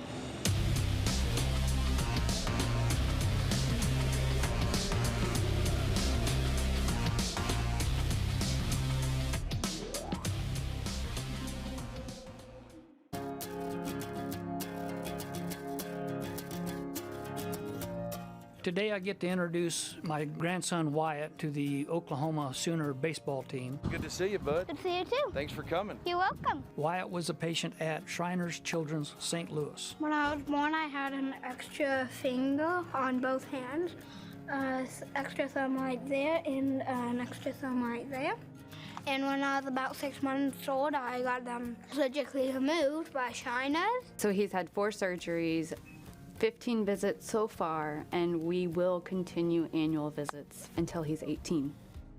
I've been here for quite some time now, so I've seen, you know, what Shriners Hospital can do for those kids. His first day of kindergarten, he comes home and tells his mom, he said that we toured the library, and he said, Mom, I want to write a book to prove that little kids can do big things and to tell other people it's okay to be different. No different than us. We want to write our story. Every team has a different story, and if he can share that with our team, it's going to make a big impact on our kids. We've helped over 1.6 million kids, and I'm so grateful that my grandson is one of them. Boomer Sooner.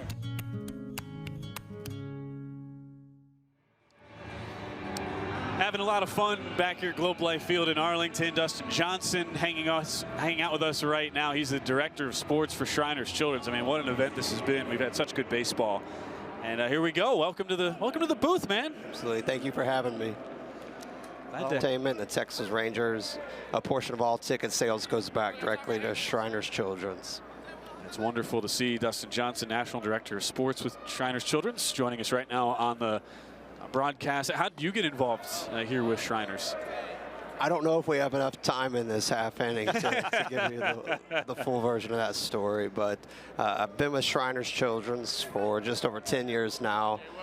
My father is a member of the Shriners International Fraternity, and I followed in his footsteps when I was 18, also became a Shriner, and then privileged after I graduated from college that they offered me a full-time job at their hospital in Galveston, Texas, and they've not been able to run me off since. That's wonderful stuff. Well, Dustin, you've got the dream job, man. I tell you this every year, right? National Director of Sports for Shriners. Gosh, you get to spend your life investing in the lives of others, and you get to do it around the you know, obviously the arena of sports, man, which is tremendous. Absolutely. Very fortunate to work with incredible patient families, co-workers, doctors, nurses, therapists, some of the most talented medical professionals in the world. And Jackson Willits grounding out to the right side, yeah. And just thrilled to be able to use sports as a platform to tell the many success stories from our organization. And what's it like, too, for you as a Texas guy, being back here or in Arlington, the unbelievable setup, the venue of Globe Life, got to feel so special for you just on a personal note. Sure, I grew up about an hour and a half south of here in Waco, so grew up a Rangers fan. Nice to see the Shriners branding and messaging in this building, and certainly a lot of nostalgia running through the body this week. Well, Dustin, tell us some of the things you're excited about with what's upcoming with Shriners and some of the sporting events that you'll be sponsoring. Sure. So as part of our partnership with Rev Entertainment this weekend, we're also the charitable beneficiary of the second weekend and third weekend of college baseball here at Globe Life Field. Ball tagged pretty well off the bat of Jackson Nicholas, still going back, and a nice catch at the wall made by Hunter Ensley. Yeah, this is just the start, right? I mean, this has been so fun, and we can't thank you enough for joining us here on the broadcast. Dustin Johnson, National Director of Sports from Shriners Children's. Big thanks to Dustin for stopping by as we go to the bottom of the fifth next. Thanks, guys.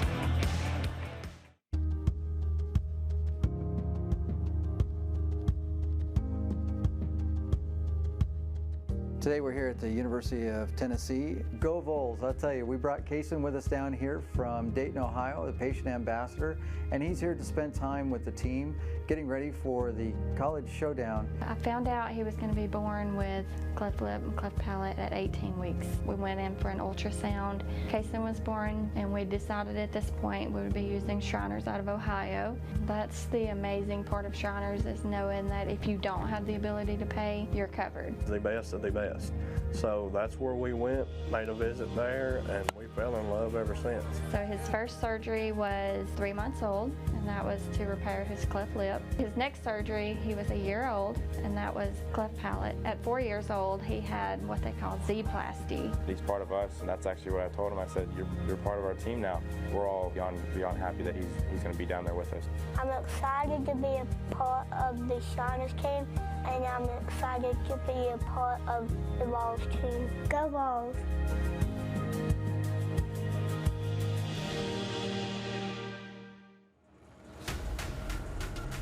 The Shriners Children's College Showdown unites athletic excellence and the most amazing care anywhere. Shriners Children's is dedicated to improving the lives of children around the world.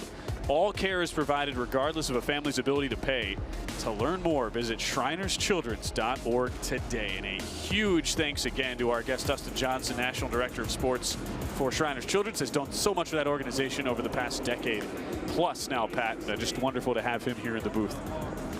Yeah, no doubt. Dustin's one of the best, and spent a lot of time with him and the Shriners organization, and nobody better on the planet than with what he does in terms of linking sports to the ability for fans to get behind and in support of these teams, and for Shriners Children's Hospitals. It's just a tremendous way to spend his life, and he's doing it well.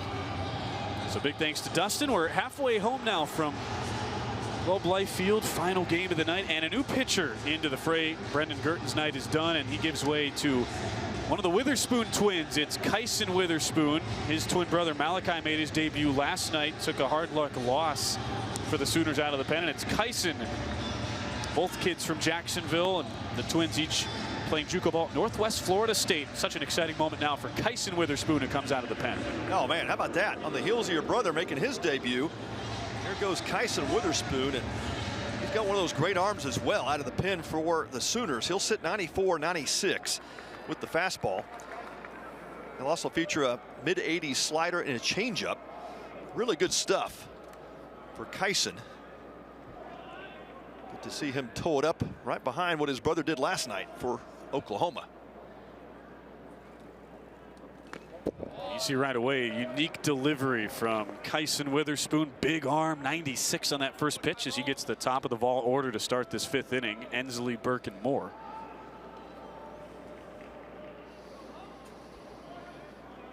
Yeah, talking to Skip Burtman about this. Yeah, Skip Burtman, going back to my USA days. Skip Johnson. Yeah, Skip's been retired at LSU for a while. Last game of the night. You're forgiven, Pat. I'm telling you, man. Skip Johnson is so excited about this staff because he says, look, we've got more depth than we had in the last couple of years. And it made him think back to the last 2 or 3 years when he had that run to the World Series. He said, we did have a couple of guys at the top of the rotation that were really good. Cade Horton comes to mind. But he said, the depth in the bullpen is very similar to what we had in that World Series run. It just speaks to how a coach like Skip Johnson, you're always evaluating the landscape of college baseball, what adjustments you have to make as the 2-1's fouled off. And really rode a trio of workhorses, though. You think about the Cade Horton, Nick Sandlin, Jake Bennett, who we got to see here at Globe Life a couple years ago, ultimately making that run to the World Series finals in Omaha. And now it's more kind of mixing and matching. They have so many arms that might only be out there in shorter spurts, but can still be really effective. And Witherspoon ×2, the expectation. Yeah. Both of them will be very, very big pieces as Witherspoon misses outside. And it's Kyson's opportunity tonight after Malachi was in last night. 3-2 count here to Ensley. How about that pickup? And that wasn't one of those situations in recruiting where you go, well, you have to take his brother. It's just like, no, we get both of them. This is driven pretty well to left, but comfortable for Pettis, who makes the catch. That's funny how that works out. I mean, Kyson Witherspoon, based on the prospect rankings, slightly higher rated prospect than Malachi. I mean, only slightly, and it's it's recruiting rankings. You can kind of quibble with those, but the reports were that Malachi had the slightly better fall. Kyson at times struggled with his slider command, but they really feel like once he gets that slider locked in, he is going to just burst onto the scene in Norman.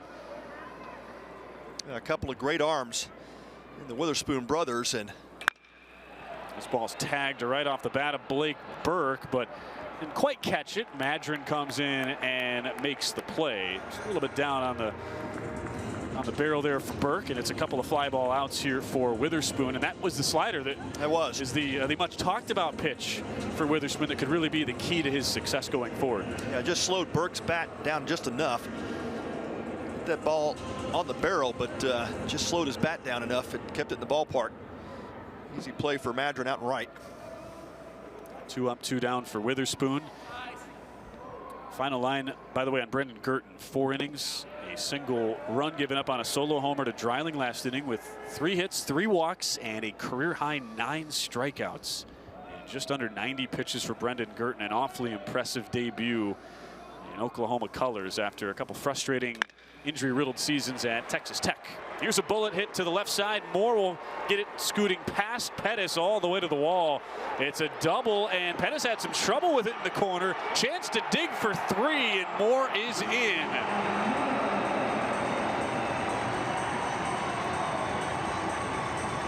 Yeah, sure did. Looked like Pettis looked up when he was trying to grab the ball and just dropped it. Christian Moore taking advantage of it. I think it's going to go down as a double with an E7.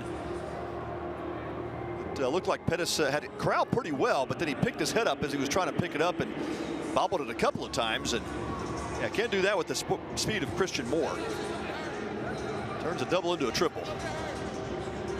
Moore's second time on base after walking back in the first inning. Hit 109 miles off the bat.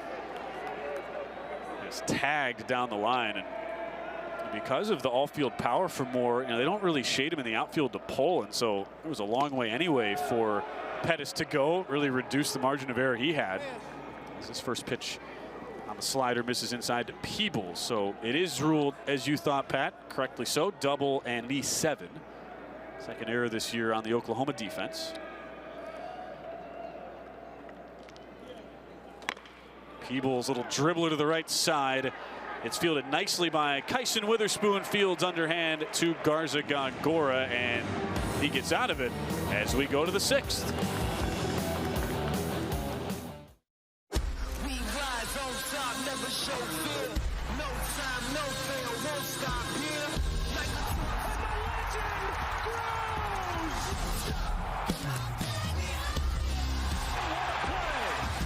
Tie it with one swing.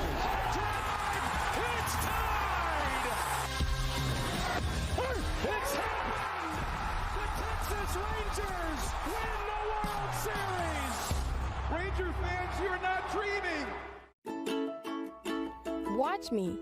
Watch me jump, dive, and splash. Put me by a pool, I'll be soaked in a flash.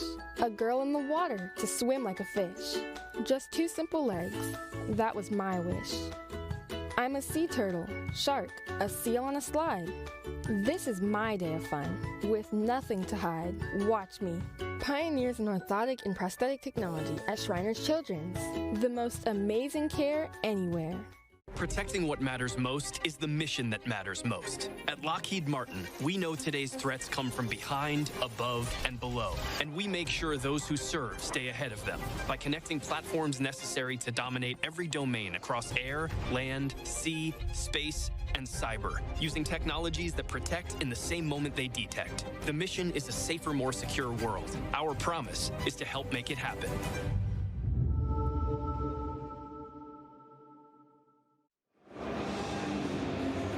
Good look at the Oklahoma dugout as we're back from Arlington, Texas, and Globe Life Field. So much buzz around this place. Pat, after the Rangers won the World Series title in this venue, and here we go. Pitchers and catchers already reporting. I mean, it's that time of year, opening day yesterday. Such an exciting time around the country in college baseball. And just like a lot of the games right now around the country, it's been dominated by the pitchers. Drew Beam back out for his 6th inning of work. It seems like everywhere you look, you're just seeing highlight reels of guys mowing down opposing hitters with strikeouts left and right. Tennessee's 2 pitchers had 17 last night. And Brendan Gurton, a career-high 9 tonight for OU.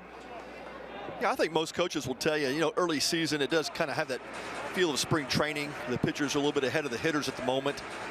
Of course, these guys spend a lot of time, training and working off of, high velocity pitches. But that's oftentimes in batting practice or in inter squads. And when the lights go on, man, when the game starts, it's a different feel. Just like that, though, John Spikerman in Oklahoma last, I guess, 3 of the last 4 innings now, they've had a little bit of success early against Drew Beam.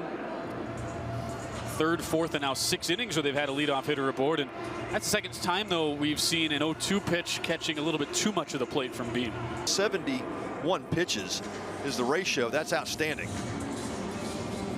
So that's unbelievably efficient so far. Yeah, it does lead to great efficiency. But one thing that Tony Vitello said is, hey, there are times when our defense just has to make plays for him because he's going to put the ball in play.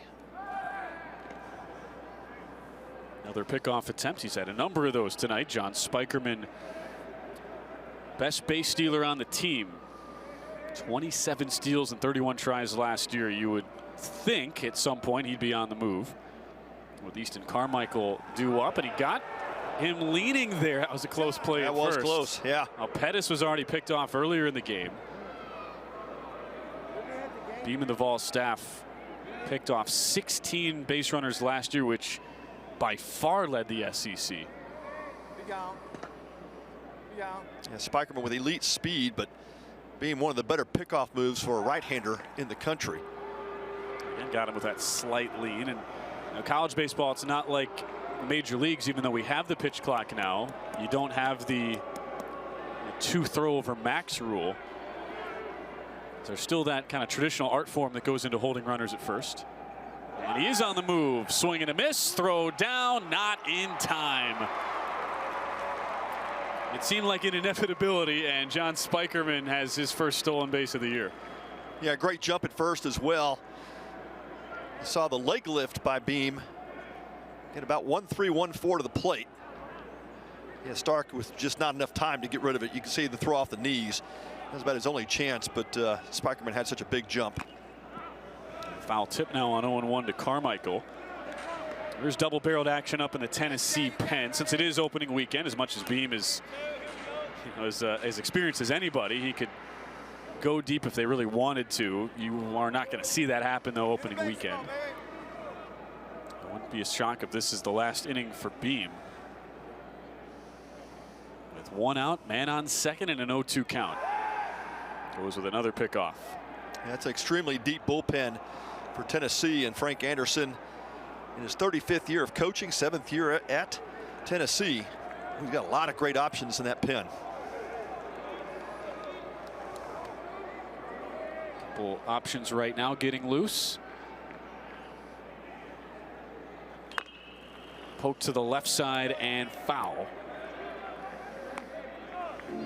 Marcus Phillips, we expect to see at some point this weekend. Two-way player and a JUCO transfer. He's the righty getting loose down there.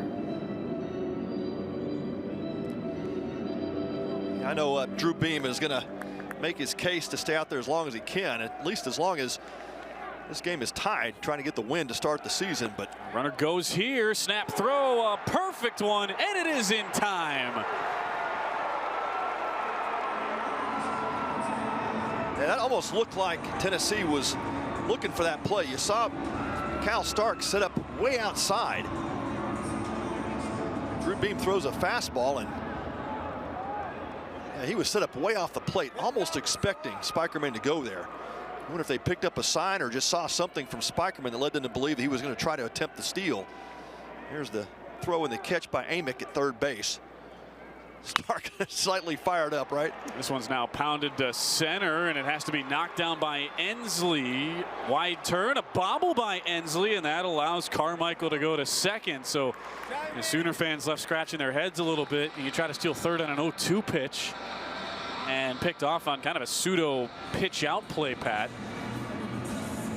And you just kind of naturally wonder what if, as Carmichael spanks one up the middle and he ends up replacing Spikerman at second. Yeah, exactly right. You don't know if Spikerman had the green light there to go on his own, and if that's the case, that's just you know, bad situational baseball, especially with the number 3 hitter up, Carmichael. Give him a chance to drive you in, and there's a run off the board for OU after Spikerman gets erased.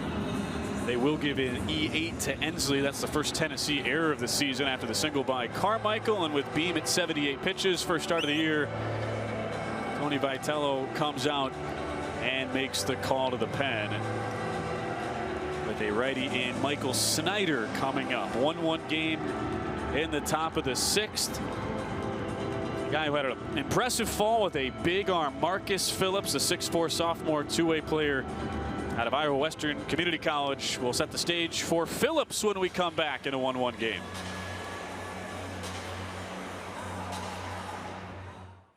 Done, get it right in the fields, let it out. Get it done, get it right in the fields, let it out. Get it done, get it right in the fields, let it out. Let's get it.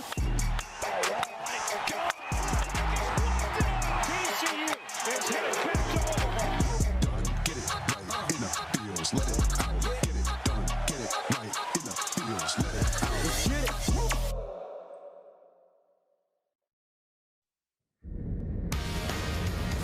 An absolutely perfect setting to open the 2024 college baseball season at Globe Life Field in Arlington. Today's broadcast is brought to you by Kubota.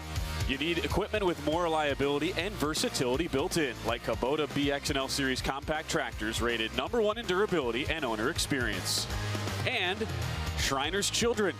6 remarkable kids have each teamed up with a participating university for the Shriners Children's College Showdown Team Fundraising Challenge. All weekend long, teams will compete to see which fan base can raise the most money in support of the Shriners Children's. Go online to ShrinersShowdown.com to donate in honor of your favorite team today. And so much energy inside Globe Life Field all weekend. A lot of souvenirs in the stands. The Texas Tech fans are happy. They got their first win of the season earlier. Those are some scenes from last night's game as Tennessee ultimately knocked off the Red Raiders 6-2. So far you have a couple of 1-1 teams in Texas Tech and Nebraska, who we saw earlier today, Pat. Baylor at 0-2 right now. Oregon off to a great start at 2-0, and OU coming in 0-1 against 1-0 Tennessee. In a tight game, anybody's game so far. 1-1 with Marcus Phillips making his Vols debut. He was a huge get in the portal out of the JUCO ranks. Tennessee beat LSU to his services, and the big 6'4" righty was so good in the fall, touching 97 with his fastball. Yeah, it's a tremendous arm, and the only question mark for Marcus Phillips is, which way does he go in the future? He's obviously got a great future on the mound, but got a lot of power at the plate. Great, legitimate two-way player here for Tennessee, and right now Tony Vitello says, hey, I think he could eventually become our closer. But called upon here in the 6th inning of a tie game against Oklahoma. Runner in scoring position is Easton Carmichael, and Marcus Phillips gets a chance to shut this Sooner offense down. But you're exactly right, Ben. He'll feature a 98-mile-an-hour fastball, 4-pitch mix. It's legit. Great stuff. Equally as good against both left-handed and right-handed hitters. Get a first look at that 97-mile-an-hour fastball. And that combo, I mean, that's just the state of college baseball today. And it's why I certainly think part of the reason why, Pat, college baseball from a national perspective has never been more popular.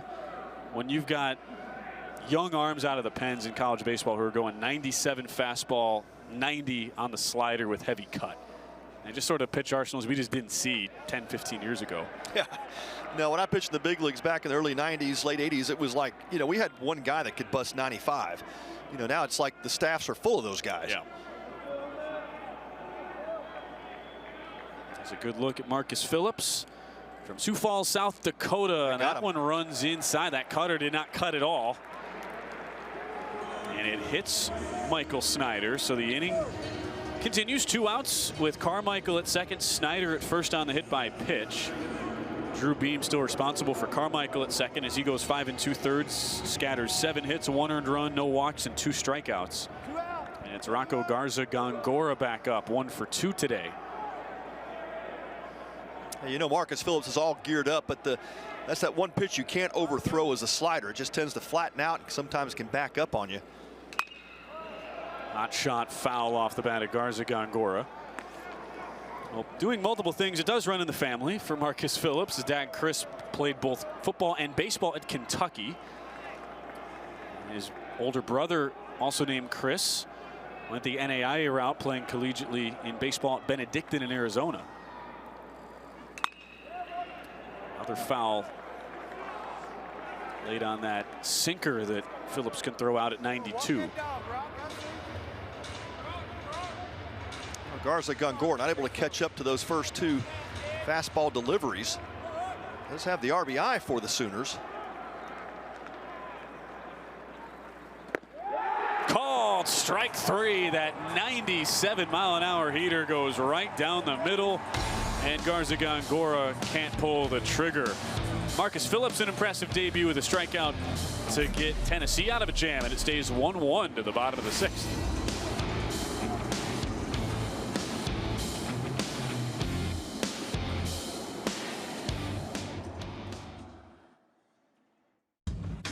You're so much more than just a landowner.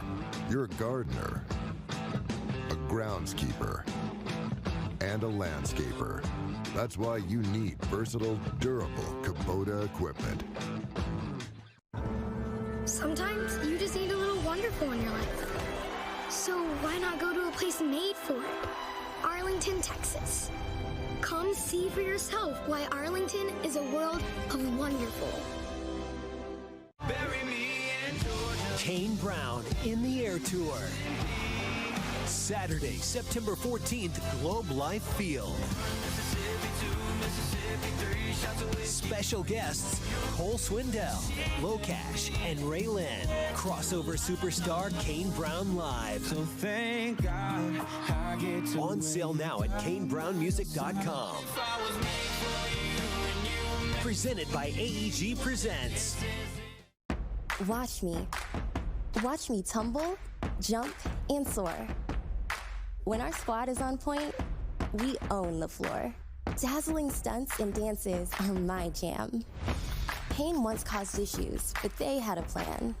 A life-changing brace with no surgery to fear. Activity without limits, one more reason to cheer. Watch Me. Industry-leading scoliosis treatment at Shriners Children's. The most amazing care anywhere. Heart of the order due up for Tennessee as each team into the bullpen. And what a well-played game it's been from both sides so far tonight, Pat. 1-1 with Amick, Dreiling, and Stark due up. Yeah, great defense all the way around. I mean, both teams are playing phenomenally well in the field, and pitching has been outstanding. Everything is advertised, and a couple of key hits. But yeah, we're getting a chance to look at Dylan Dreiling coming up. The lone home run, the lone run on the board by way of home run for Tennessee. Before we get to him, we got another guy with a short, compact swing with a lot of power, Billy Amick. The guy who's gone deep this weekend, Amick. In the heart of the order, they get to see Kyson Witherspoon for the first time, and Amick was one of those guys who was on the wrong side of some great defense. Absolutely robbed by Kendall Pettis his last time up in the third. Going right at the first pitch from Kyson Witherspoon. Each Witherspoon, Kyson tonight, Malachi, who pitched last night, they're each projected top 12 Big 12 conference prospects for 2025 when they're draft eligible, so next year.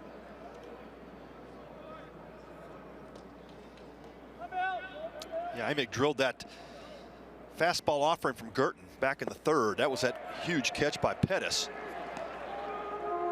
Certainly would have been at least a double had he not caught that. 100%, yeah. Out in front of a slider here to make it 0-2. He asked Skip Johnson what he wants to see out of Kyson. He wants him to really stay in attack mode instead of getting too fine and trying to make the perfect pitch. And here he does stay in attack mode. Gets the slider once again. Amick out in front, tagged, and it's a first out strikeout for Kyson Witherspoon, his first at the D1 level.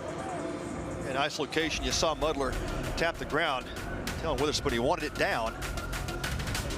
We talked about the defense, we talked about the power. This was Dylan Dreiling, made a diving catch in the field, then his next time up did that. 112 miles an hour off the bat, 430 feet over the bullpen and right. An absolute no-doubter. Yeah, how many times in baseball do you see that, right? The guy makes a great, outstanding defensive play, then comes up and smacks one. It just happens too often in baseball. He goes the other way, fouls it off. You also hear a lot of stories about guys who come up, they play for their dads, and Dylan is sort of unique in that regard because he actually played for his grandpa in high school. His grandpa Leo was his high school team head coach when Dylan was a freshman at Hayes High School in Kansas. How about that? The old Hayes Larks in Jayhawk Summer League.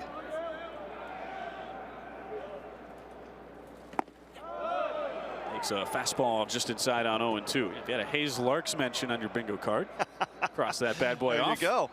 There you go. Spent my freshman season at Summer League in Liberal, Kansas.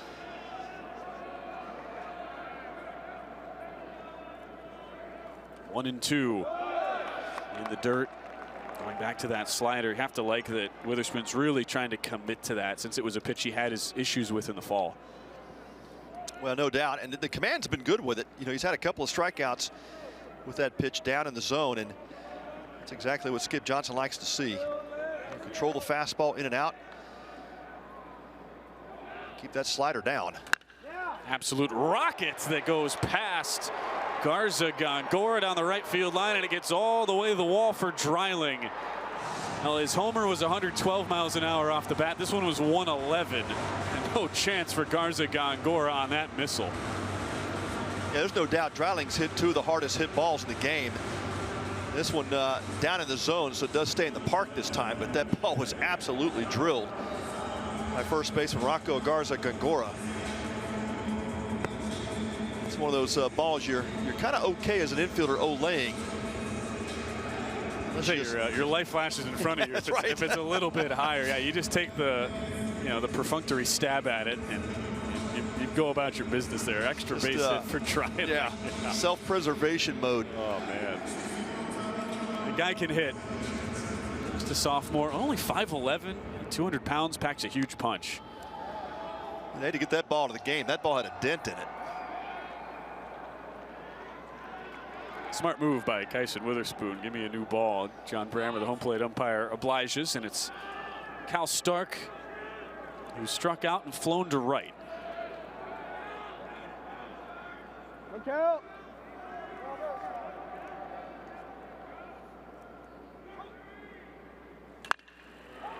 Pop up. A long way to go for Madron. Has room and makes the catch just in fair territory. Nice job challenging Stark on that inside fastball. Yeah, Madron tracked that ball well. It had to come a long way. He was actually shifted over a little bit towards right center.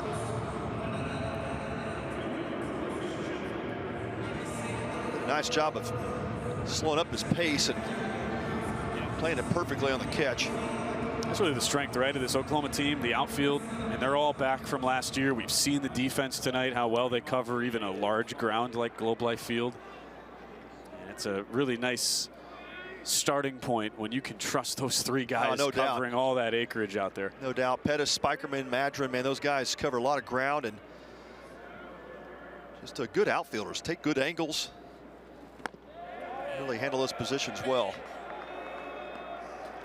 Speed too. I mean, if you include Anthony McKenzie, who will come off the bench this year but was honorable mention all Big 12 last year, 80 stolen bases and 100 attempts for those four guys we just mentioned who are part of the outfield.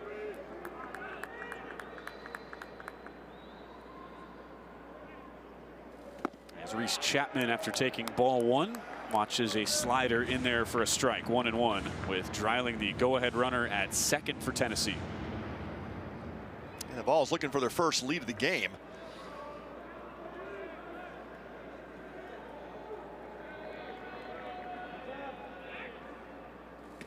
Big swing and a miss. Chapman right through it, 95 on the four-seamer.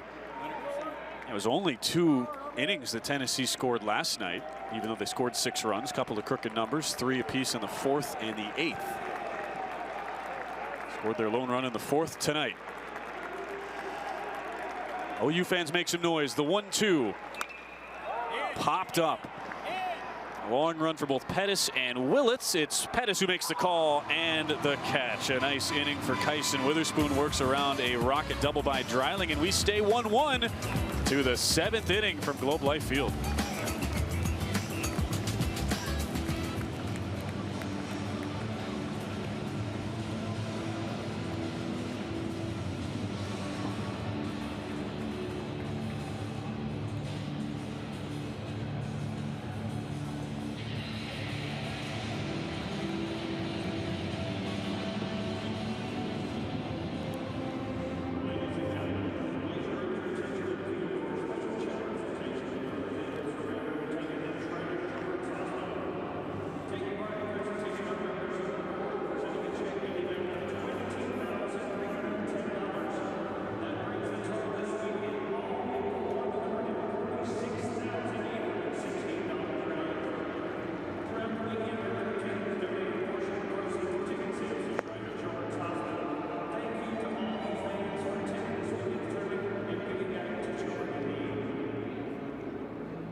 Crunch time in Arlington at Globe Life Field. 1-1 game as part of this 2024 Shriners Children's College Showdown presented by Kubota.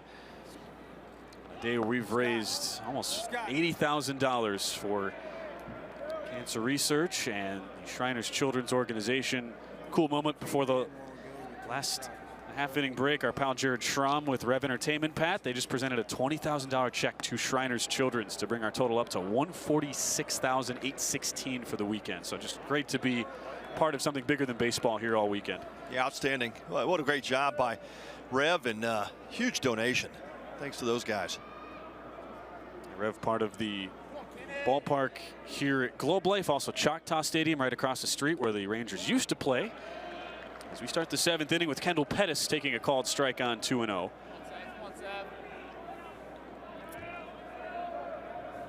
There's a look at the third baseman Billy Amick after Pettis showed bunt a couple times.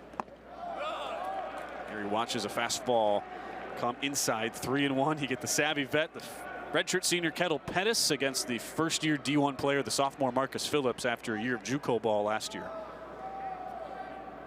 Pettis looking for any way he can get on. It's a 3-1 fastball and straight back with it, but Pettis is a really smart ball player and really matured as a hitter these past couple of seasons. 36 walks to 35 Ks last year.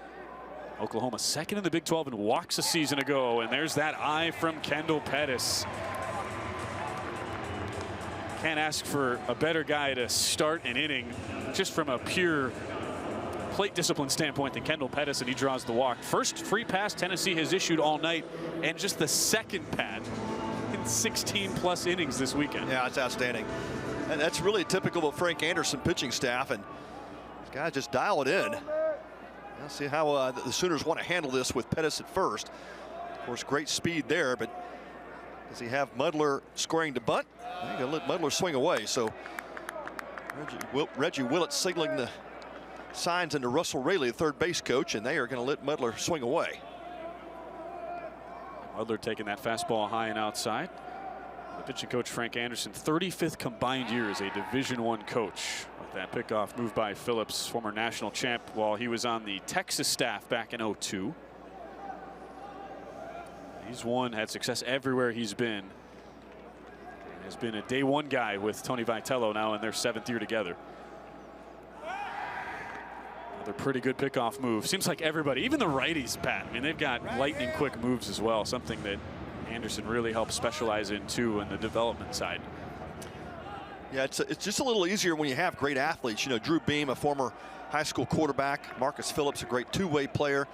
And just great athletes on the mound. Pettis faked like he was going to go. Fastball rides up and in, 2-0.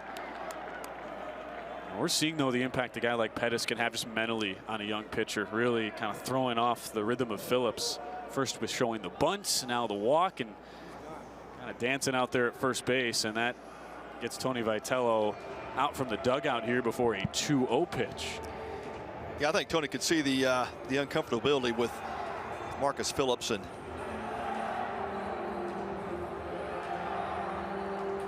Tennessee had a couple of guys throwing, now just one. It looks like a right-hander in the pen, and they have made the call. Vitello will make the change. So Marcus Phillips will be done for the night. A pretty quick hook as he goes down on a 2-0 count and gets pulled. Chris Stamos will come in. The lefty, grad transfer from Cal, enters the game after this.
Here's a look at the big lefty, Chris Stamos, 6'4", 209 from Pasadena, California. A couple years of JUCO ball, then went to Cal, pitched for the Golden Bears, where he was really a utility arm, Pat, did a little bit of everything, 36 appearances, 5 starts, and viewed to be a valuable piece, kind of a funky lefty that gives a unique look to opponents at the plate. Yeah, plenty of deception in his delivery, and the fastball not overpowering. He'll sit 86, 89, but a lot of movement on that fastball. Slider in the high 70s. Also features a curveball and a changeup. Just has a really good feel for his secondary stuff, and I think Tony Vitello felt good with the matchup here against Mudler, the left-hander for Oklahoma. Just likes the matchup better with Stamos. Interesting too, you see Coach Vitello there in the dugout. You make that call, 2-0 count. Phillips just the 4th batter he was facing, so let's say Stamos walks Mudler. That walk would actually go on Phillips's ledger, so just one of those things to keep in mind here as Stamos comes in. I should also correct myself, not a JUCO transfer, Principia, actually a Division III school in Illinois. So this is a guy in Stamos who, he started D3 ball and he found his way to the Power 5 level. You see that so often, right, with lefties, Pat. It's that sort of pitcher that for a guy like Tony Vitello as a SEC head coach, you can always use a lefty. And just finding your stuff and finding your identity as a pitcher, and Stamos has really done that. Yeah, no doubt. Well, Tony got a little bit hot. The umpires just threw Stamos's glove out of the game. I don't know if there was something light colored on the glove, but Stamos had to change gloves. So now he's using a light blue colored mitt. Not exactly sure what that was all about. Yeah, wow. I saw him get a little bit hot there, and I wondered what was going on. He pretty upset at the umpire crew for throwing his glove out. It's a tough spot now to come in. 2-0 count. First pitch a ball, and now he finds a strike. 3-1. So looking down at the glove like, all right, what are we working with here? It's Mudler who is singled and popped out. Misses, goes with the slider. So that's a walk, so that walk gets charged to Marcus Phillips, and he's responsible now for both the runners on. It's a couple of walks here to start the inning, and Oklahoma with a big opportunity right now as Jackson Willits comes to the plate.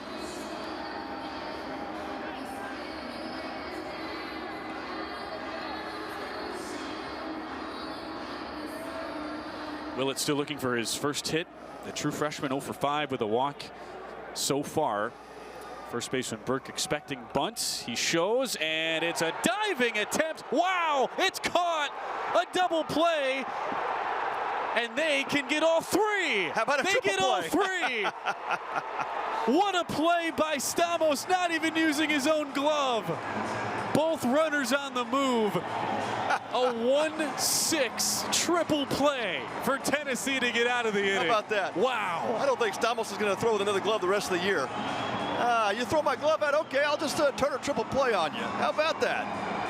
Wow, what a diving play by Stamos. And heads up to get the ball back. Christian Moore says, hey, I'll step on the bag and tag Mudler coming from first base. And that, folks, is a triple play. That triple play in about 3 seconds because you step on the bag, that gets the lead runner, and then you tag Mudler. Wow. That was awesome. On a night of tremendous defense, we get another web gem in the field. How about that to start your career in Tennessee by Chris Stamos?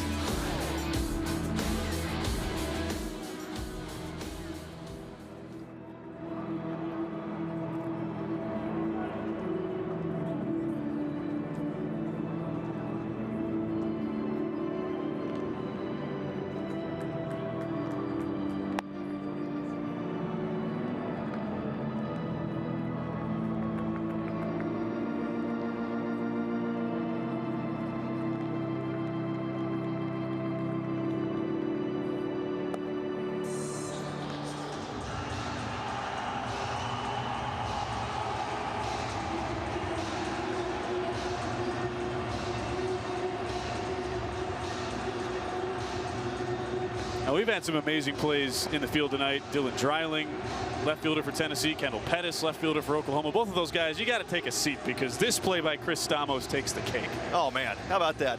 Moments ago, his glove is thrown out for some type of discoloration on his glove. Makes a pitch, gets the bunt to pop up off of Reese Chapman. I mean, OU has an inning that looks like it's going to turn into something big here late in the game. And you can see that. Blake Burke says, hey, he's going to use this glove the rest of the season. How about that? And head coach Tony Vitello.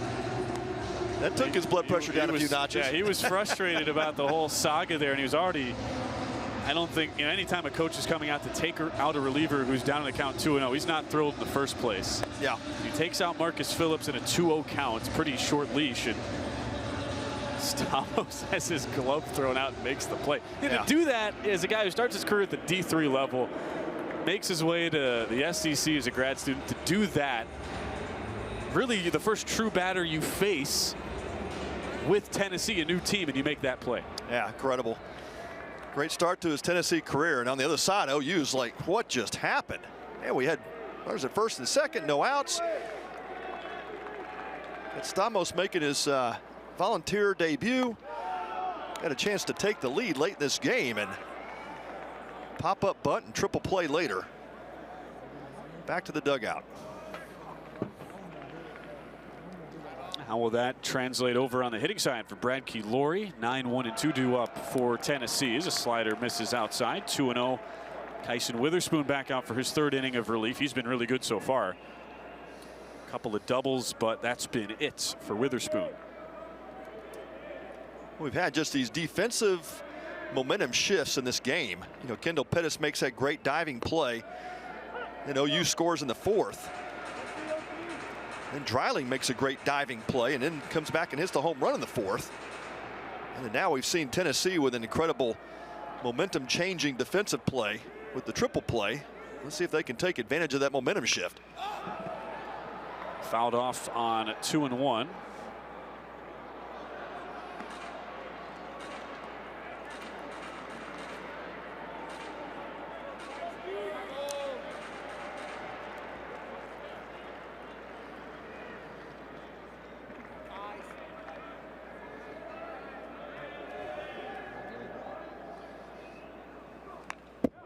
Fouled straight back. You got to think if you're Kyson Witherspoon on the mound. I mean, you know how pumped up the Vols dugout was, and it's such a huge moment now in the game. And with the top of the order due up next, can you bear down? Can you get the momentum back on your side for OU in a game that's had so many swings back and forth? Slider laid off on, down low, 3-2. A good eye by Laurie there. A couple of strikeouts in this start for him back in the second, fourth, and he is looking to start something here in the seventh for Tennessee.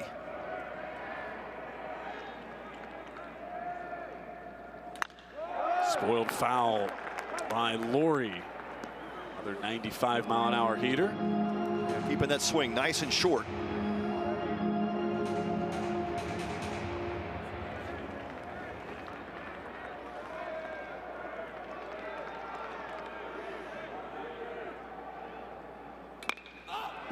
It's under it, a pop-up. Witherspoon's done a great job of getting guys off balance with that slider, and it is Willits who takes it in shallow center. Pop out to the shortstop to start the seventh. Yeah, gutsy pitch as well. That was a pitch that we had talked about. He struggled with in the fall, just the command of that pitch. So far, it has been his out pitch. A number of key sequences. This time a 3-2 count. Leadoff hitter Laurie here in the bottom of the seventh. He goes right back to it and gets the pop-up.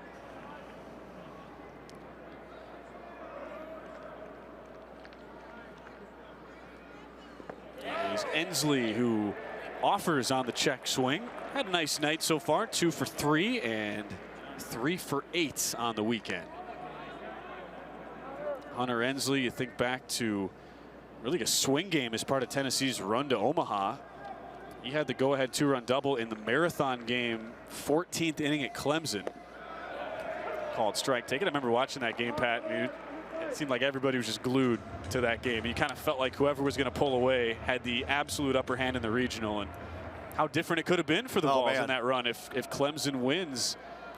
Instead, Vols win just a titanic battle, and Ensley was a huge part of it. Ended up going on to the College World Series, and Ensley went 3 for 4, hit a 2-run homer in the College World Series opener against LSU.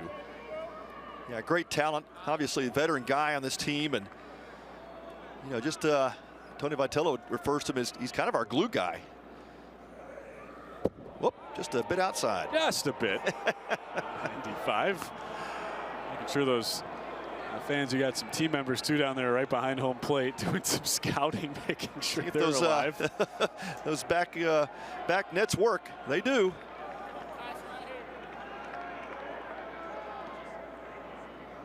Kyson Witherspoon with his big arm. 2-2. Looked like Ensley just held up, and Blake Felix agrees he did. 3-2. Yeah, that was close. Really close, but good hold by Ensley. Second 3-2 count of the inning.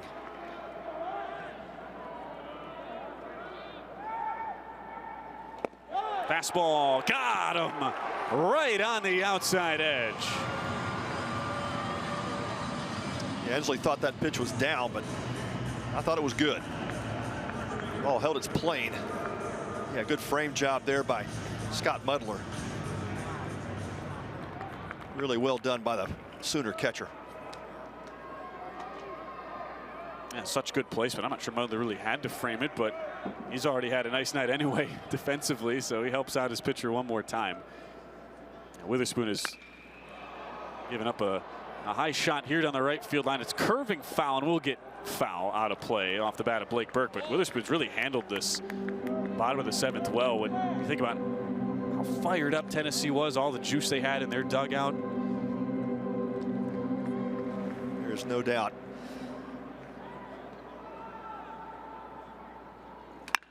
Oh, watch out. Wow. 106 miles an hour off the bat, and Witherspoon barely avoided getting drilled as Blake Burke has his first hit of the season. Took some anger out after an 0 for 8 5-strikeout start.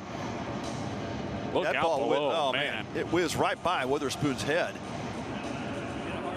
Good job of ducking at the last second, man. That's that was scary. That was close. Whew. Yep. That had forehead written all over it. Just enough time to barely duck out of the way.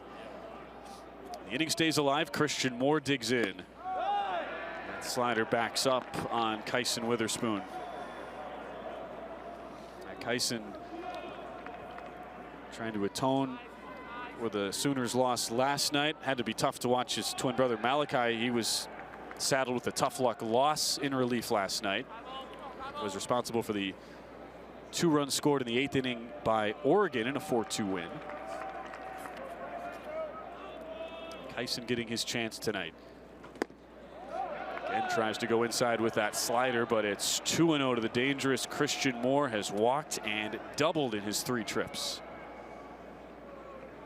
3 for 7 now to start the season. You like to say it's a dangerous part of the Tennessee order, but there's really no parts of the order that aren't dangerous. But Skip Johnson making a trek out more or less to give Witherspoon a breather. Ball comes back at you like that. Sometimes it just kind of takes the breath out of you for a moment. You need to calm down and take a couple of deep breaths and refocus. 42nd pitch as well. Oklahoma had some guys milling about. Nobody actually on the mound right now. There are some guys getting loose. You got the football out there. Wrong right season, now, boys. Jacob Golston is the one. Yeah, get a baseball, young man. Well, here's some of the defense that we've seen tonight. It has been from both teams, and it started with this play at the plate here, Pat, gunning down Scott Mudler. Yeah, Cal Stark, unbelievably athletic play at the dish. How about Dreiling laying out in the gap? Pettis started all that mess. He laid out before Dreiling, but man, what a play. And then we had the triple play. Stamos to Moore for 2. Yeah, a whole weekend's worth of top-notch, high-level defensive highlights in not just one game, but in 7 innings. Yeah, it's been fun. I mean, if you love defensive baseball, this has been one of those games that you could probably rack up 4 or 5 of these plays that can make the top 10 on any network. High pop up foul on 2-1 from Christian Moore. A good battle going on right now as Kyson Witherspoon tries to get out of it. So you have the twin brothers, Kyson and Malachi for OU. Christian also has a brother. His older brother CJ was a 13th round draft pick by the Arizona Diamondbacks in 2014. He decided to go the college route, played a year at Lamar University in 2015. High drive to left field. Will it stay fair? It's hooking, and it is just foul.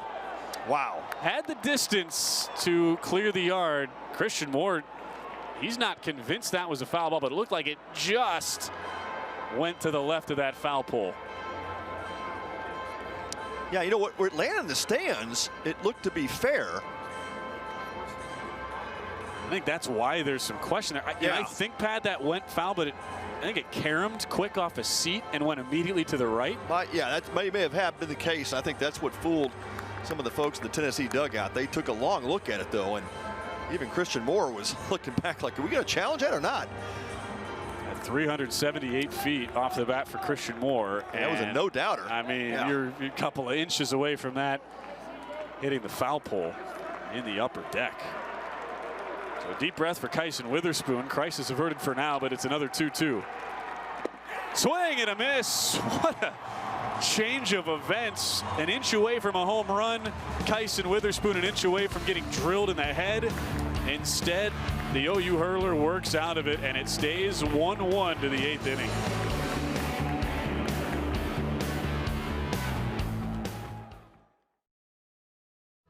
Watch me. Watch me shine with every snap.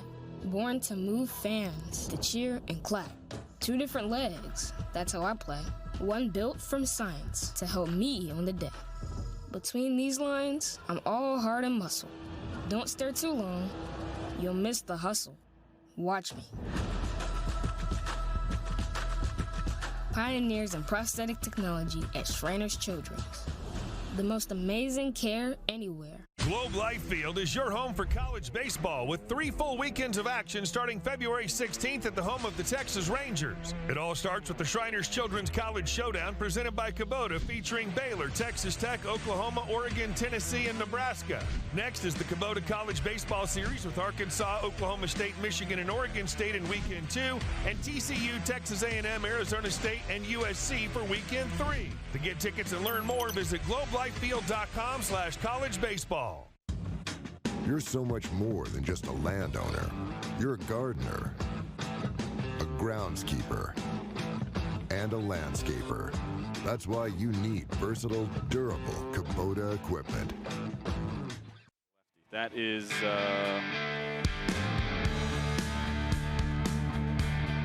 how cool is this? All the teams participating in this year's Shriners Children's College Showdown get a commemorative banner from Globe Life Field, the names of all the teams, and that's a look at Oklahoma's banner.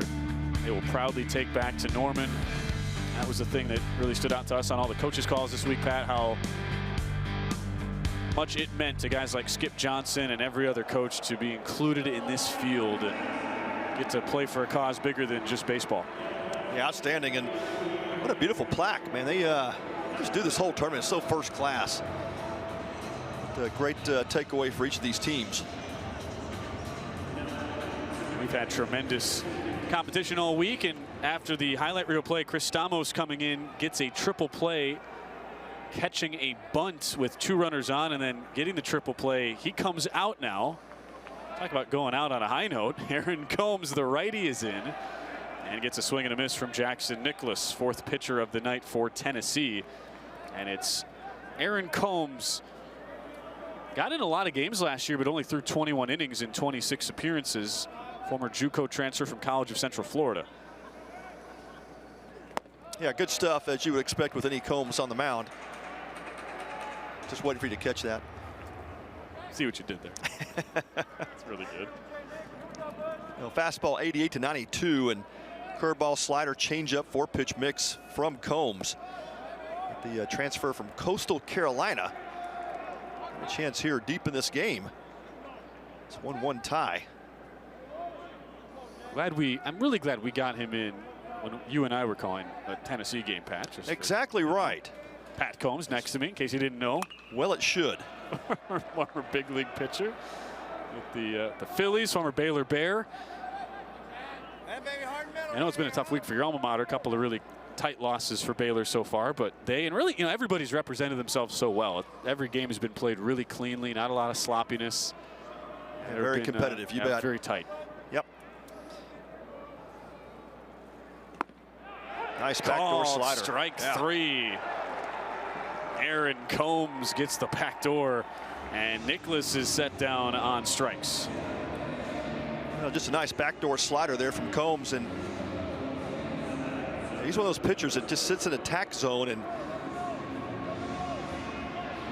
gets ahead and don't know what he's going to throw. That 4-pitch mix.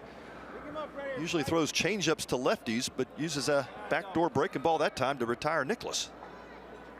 He gets the top of the order now as we play in the 8th inning, and Spikerman rips one. Watch out in that Tennessee dugout. Looked like everybody was okay. That caught a piece of the protective netting before flipping up and over into the dugout.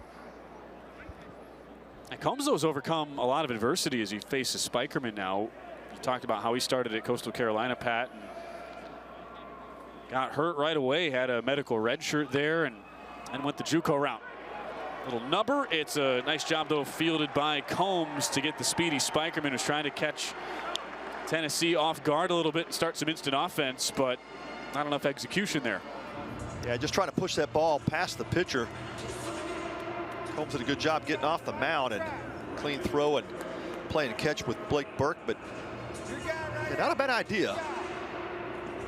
Especially when you think about Spikerman's speed, 27 exactly steals last year, a steal earlier tonight. Now a wave and a miss by Madron.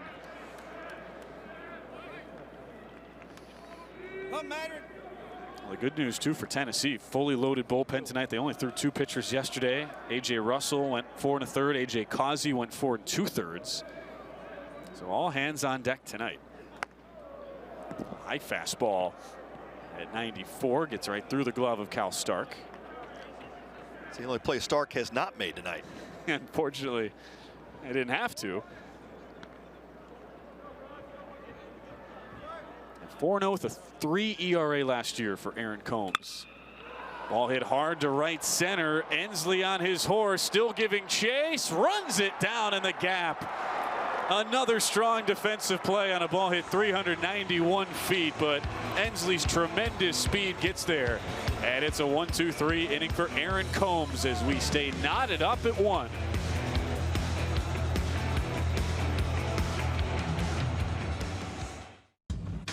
You're so much more than just a landowner. You're a gardener, a groundskeeper, and a landscaper. That's why you need versatile, durable Kubota equipment. Chris Stapleton's All-American Roadshow. Saturday, June 15th, Globe Life Field, with special guests Tedeschi Trucks Band and Marcus King. On sale now at Ticketmaster.com. Chris Stapleton's All-American Roadshow. New album, Higher, available now. An absolutely perfect setting to open the 2024 college baseball season at Globe Life Field in Arlington. Today's broadcast is brought to you by Kubota. You need equipment with more reliability and versatility built in, like Kubota BX and L Series compact tractors rated #1 in durability and owner experience. And Shriners Children.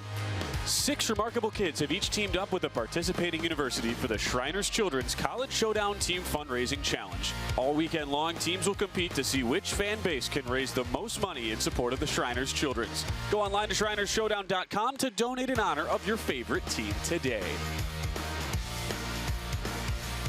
And we are up to $146,816 in donations.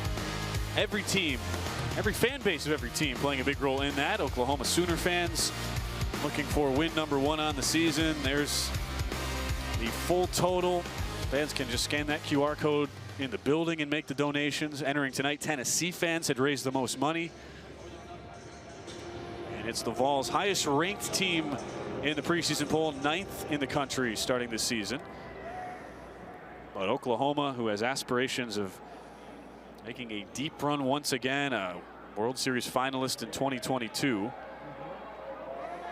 But a first-round loser in the NCAA tournament last year. They've shown so well tonight in a 1-1 game and sent out Kyson Witherspoon back for his 4th inning of work, currently at 46 pitches as we start the frame with the heart of the Tennessee order, Cannon Peebles, Billy Amick, and Dylan Dreiling up.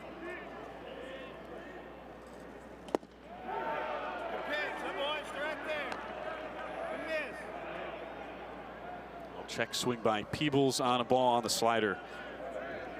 The slider is that pitch to watch for Kyson Witherspoon. He's relied on it so heavily throughout his first outing at the D1 level.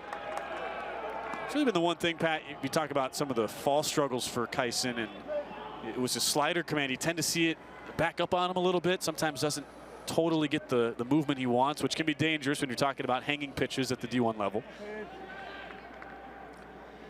Yeah, and it's a the slider is that pitch that you really don't want to overthrow because you want that downward tilt to it. If you throw it, if you overthrow it, and sometimes we'll see young pitchers do, that slider will flatten out. It'll back up. It just won't do what it's intended to do, and then you lose the command of it. So it's a feel pitch. It's just like any other off-speed pitch. You have to have a good feel for it. There he pumps in a 3-0 fastball to Cannon Peebles. 1 for 7 with a run and a walk so far to start his Tennessee career. Hit .352 to lead NC State a season ago. Big hack on 3-1 and the count runs full. Only had 142 at-bats last season. He was playing behind a really good catcher in Jacob Cozart last year, so mostly DH'd. Drills one to the right side, but it's right at Jackson Nicholas. Handles it on 2 hops and makes the play for out number 1.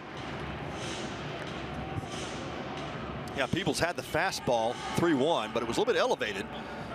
This time Witherspoon comes right back to that slider and again gets it down in the zone and is really trusting that pitch tonight.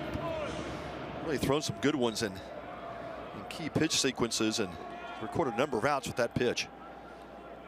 It's the 2nd time through the order for Witherspoon as well, so big ask for him to go deep.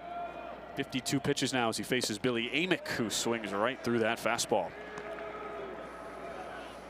It had a little bit of a cut to it. May have been a slider. But slider, yeah. Yeah. Amick thought he had a beat on it. That thing just dipped away. Now there's the fastball. That's the difference. I think Amick thought what I was thinking too. Oh, fastball coming in. I know, a slider, and it just sounds different. It does sound different. You're totally right. Amick striking out his first time against Witherspoon. That was leading off the 6th. And behind 0-2 right now. Swing and a miss. Still got 93 on that fastball, even as he's over 50 pitches, and 2 quick outs in the 8th for Kyson Witherspoon. Yeah, well located fastball 0-2. You see Mudler's set up inside, and Witherspoon paints it. He let that one go, and he could feel that one. That is 13 strikeouts between Brendan Gurton and Kyson Witherspoon tonight. Here's the one hitter, though, that makes you nervous if you're an OU fan right now, Dylan Dreiling. The only source of offense so far. Solo homer off Brendan Gurton back in the 4th. Hit the screws off a double down the right field line in the 6th against Witherspoon. Fastball just misses outside, 2-0. Can't blame Witherspoon for nibbling a little bit with the form Dreiling's in right now. Yeah, no doubt. Make him beat you the other way and just work on keeping the ball down, keep it in the ballpark.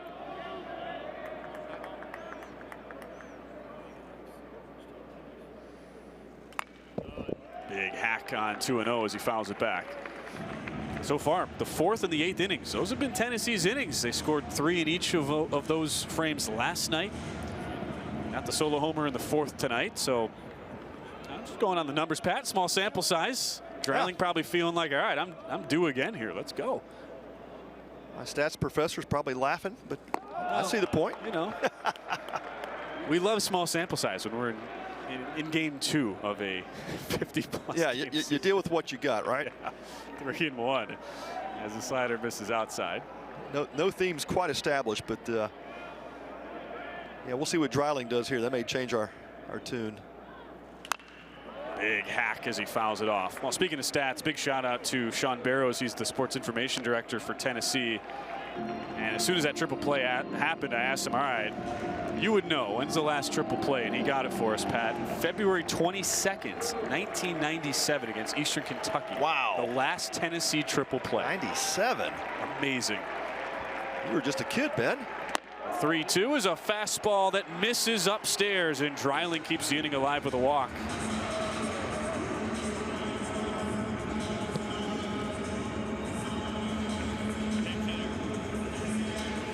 Well, you know, there's certain situations in the game where you say, hey, we're just not going to let that guy beat us, especially here in the 8th inning.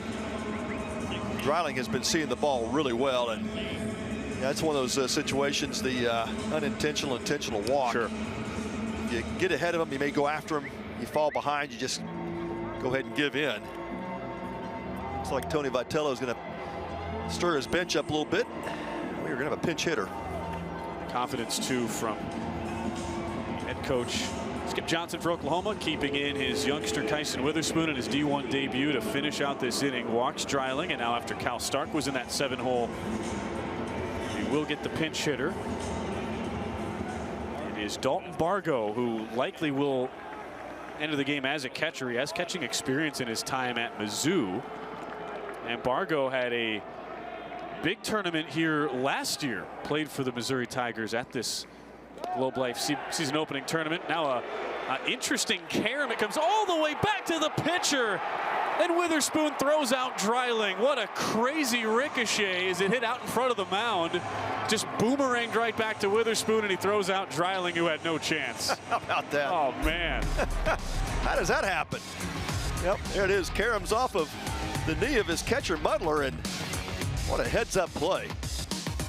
How about that? Still 1-1 going to the ninth.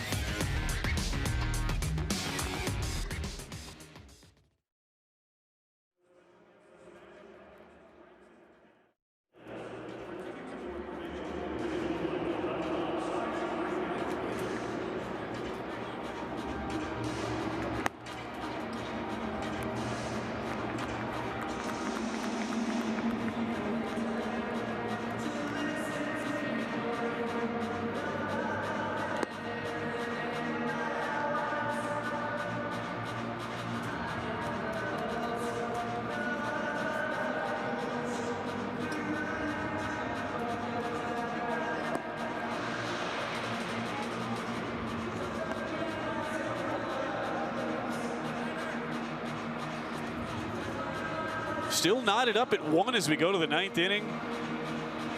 Good amount of fans still here at the park as we near 10 o'clock local time on a Saturday night. Been such a fun, well-run tournament so far. Just 2 runs though in this game, the nightcap. Here's how they happened, Pat. It was a big moment from Rocco Garza-Gongora to get the scoring started for OU on an 0-2 pitch in the 4th. Yeah, Easton Carmichael led the inning off with a double. Garza-Gongora comes through for the Sooners. And this one, you talk about a no-doubter.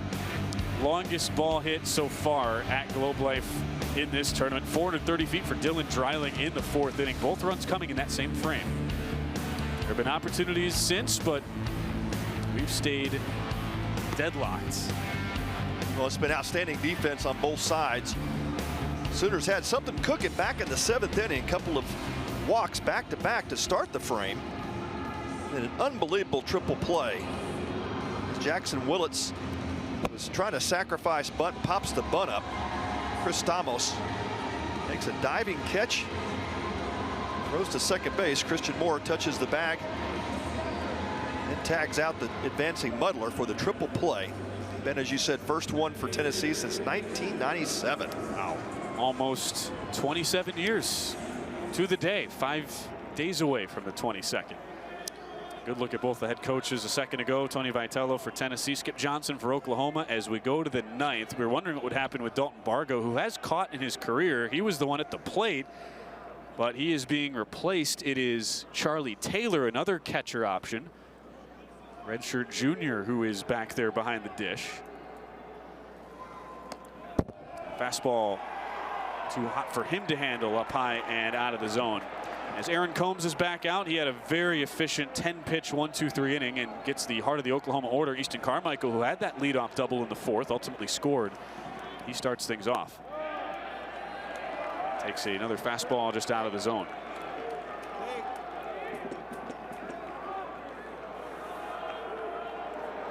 Obviously a dangerous part of the Sooner lineup.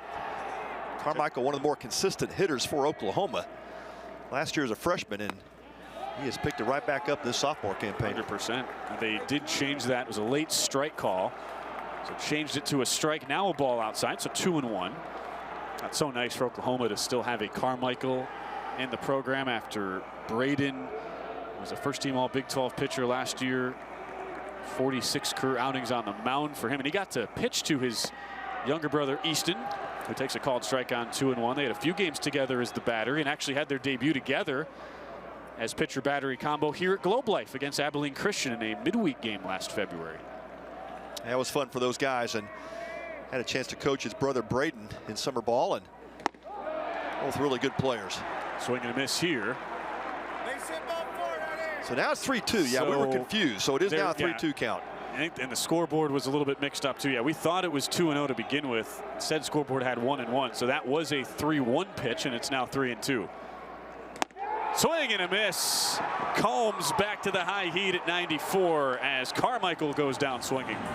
Yeah, that's some sneaky heat from Combs, and ball just took off in the strike zone. Yeah, just a great pitch above the hands of Carmichael, and 2 pitches back to back, just not able to catch up with the fastball. The high heat by Combs. As convenient as it is to say, oh, you chase ball 4. I mean, when the ball starts like that, belt high, so hard to lay off, almost impossible.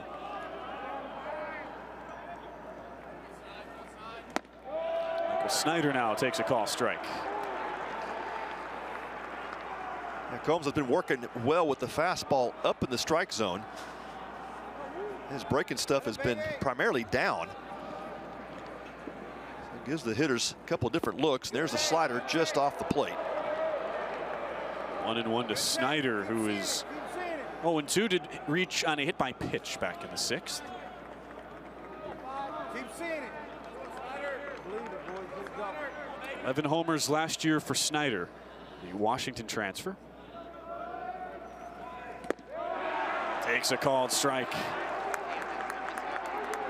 Well, we're in the 9th inning now. It's had that 9th inning type of energy and intensity, Pat, since about the 3rd. You could argue even the 1st inning when Tennessee stranded the bases loaded. Both fan bases and dugouts so into every pitch. Yeah, 2nd game of the year for both clubs, and it feels like a regional game. It's really got that atmosphere. You know, it's been fun. What a game, back and forth here, defensive play after defensive play, and pitching has been outstanding tonight, both sides. 2-2 after that fastball missed high.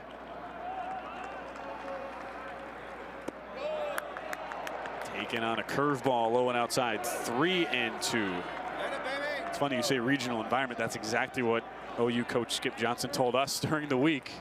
It's what he expected. And you know, Skip, he's been around a few years. I think he knows what he's talking about, Pat. He was spot on. Ball 4. Have been prescient. Yep. Good at bat by Snyder. Laid off a couple of good pitches from Combs that were down and away. Good sliders, and then earns the walk. Rocco Garza-Gongora responsible for the only RBI tonight. He is due up next and goes down to 3rd to have a conversation. Now what do we have here? Down the first base line. Well, we had ball 4 here on the walk to Snyder. Yeah, that was ball 4. He's being given the bat back. Now, we just had an issue on the last AB with the proper count being relayed to the scoreboard. You can see Skip Johnson saying that was ball 4. Yeah. And that was clearly ball 4. You know, it must have been an umpire thing. They'll all come together and check. Well, somebody's going to have the count right here. It's 4 guys on the field. Now, last resort is you go to the scorecard and the official scorebook. The official scorebook had that right as a walk. So they're gonna review it. Yep. Oh, not what we wanted. There we go. Jeez. Oh, the Boo Birds are out. And we get an official review. This is not what you wanted a review for, because the umpires lose track of the count. It's really big. I mean, Snyder knew, the catcher knew. He gets to first base, the first base umpire is sending it back, and it's like, huh? For what?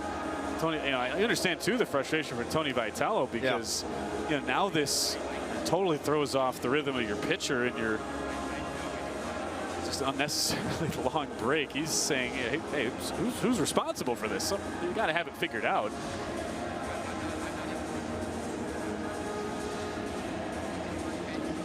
Well, this situation, the pitcher and catcher can continue to stay warm during a review, so Combs is electing to not throw at the moment.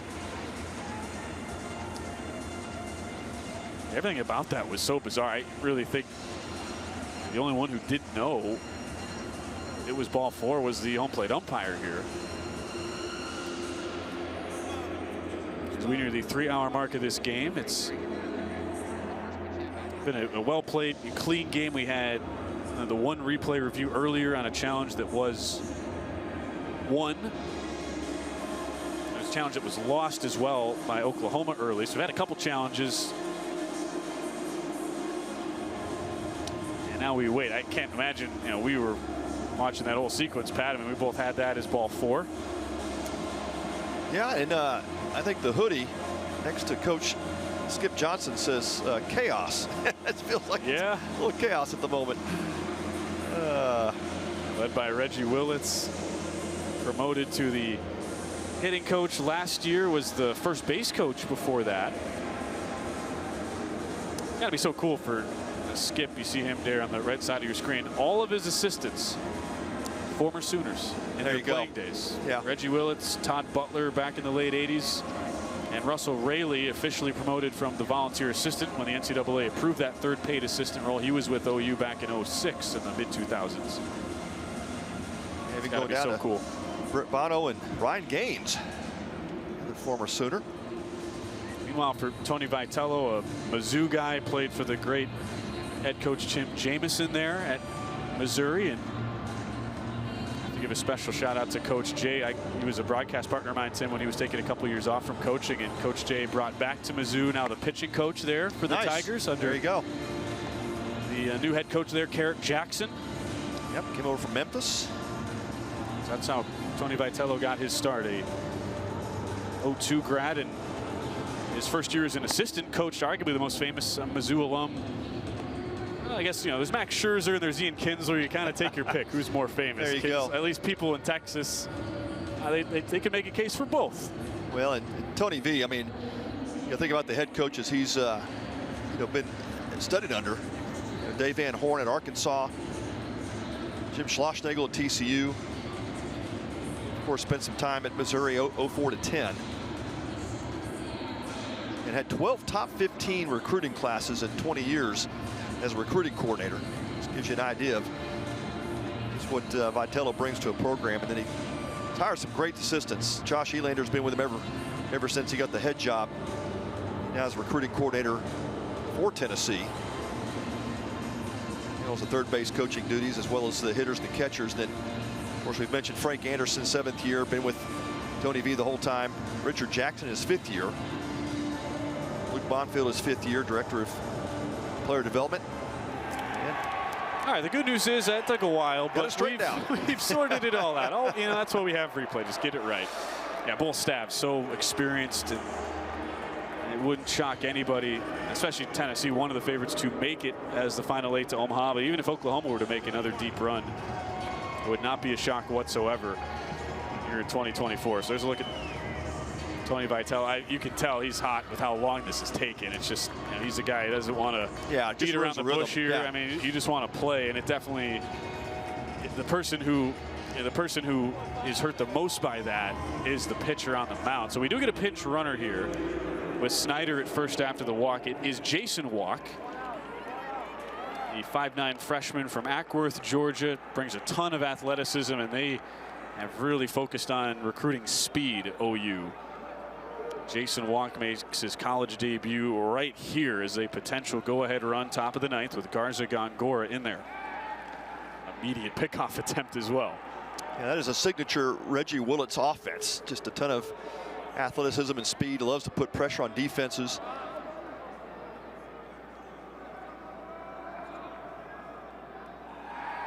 Another throw over to first. 116 stolen bases last year. That ranked third in the Big 12 for OU. With 1 on, 1 out, 1-1 game, top of the ninth. A fake of the steal attempt. Walk stops in his tracks, and it's a ball upstairs. Kind of goes back to what Kendall Pettis is so good at, is that veteran for OU, Pat. It's just, even if you aren't stealing, just creating that discomfort and getting the pitcher to think about you over there. That's what great base runners do. It's that slight distraction that can benefit the hitters as well. And you know, as a pitcher, you take any type of focus off of making a great pitch because you're worried about the base runner, and oftentimes doesn't end well. The 1-0 curveball down in the dirt. Good block by Charlie Taylor. Big ask for him too. He just comes in fresh off the bench as a defensive replacement, and it's 2-0. Definitely thought, you could tell why Coach Vitello was upset with potential throwing off at the rhythm for Aaron Combs, and quickly he goes down on the count 2-0, and Frank Anderson's out to talk to him. Yeah, Frank had something to say to Blake Felix, first base umpire, saying that long wait didn't do any good for my pitcher here. I mean, kind of a frustrating half inning too for Tennessee. It goes back to that crazy play at the end of the 8th where Dylan Dryling's at first after a walk. You had Dalton Bargo up, really talented pitch hitter, and a pitch in the dirt that gets away, but it hit the top of catcher Scott Mudler's shin guard and ricocheted like 90 miles an hour right back to the pitcher Witherspoon, who turns, fires to second, gets the just like you draw it up 2-1-6 caught stealing. And that really started this whole bizarre sequence here. Here's another look that was a bizarre at play. how that happened. It was just wild in real time. Just watch how fast this ball comes back. Yeah, just shot right back at him, and Witherspoon heads up play, just picked it up without hesitation. As a base runner, I mean, you know, Dryling, what are you gonna do? Yeah, what are you gonna do? You're hung out. I mean, it's like, what just happened? How'd that work? It's 2-0 to Garza Gongora. Check swing and an offer. 2-1 to the sophomore from Laredo, Texas. They envision Garza Gongora playing a little bit everywhere. Valuable utility man coming in. Called strike at the top of the zone. Yeah, Garza Gongora didn't like that call, but been a pretty consistent strike zone from John Brammer. He's been calling that high strike. Close play at first. Close on the pickoff. Ballpark estimate, what, 15, 20 pickoff throws tonight by Tennessee pitchers. They've been very deliberate about keeping the speedy OU lineup at bay. And a called strike 3 again at the top of the zone. That was a better pitch. It's one that you got to pull the trigger on, especially 2 strikes. Ball starts inside and catches the inside corner. Just kind of locks him up. Well spotted fastball from Combs.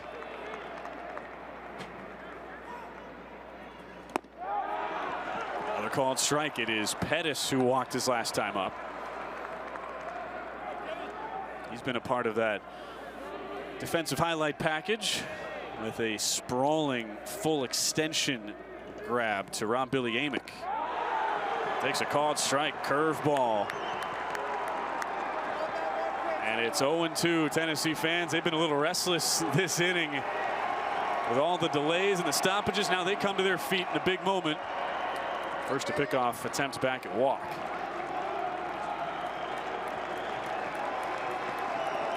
Well, Aaron Combs just has it all working right now.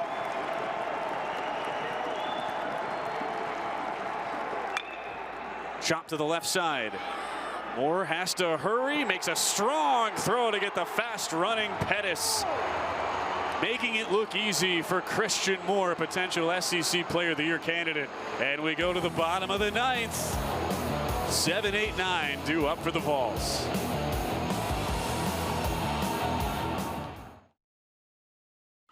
Watch me.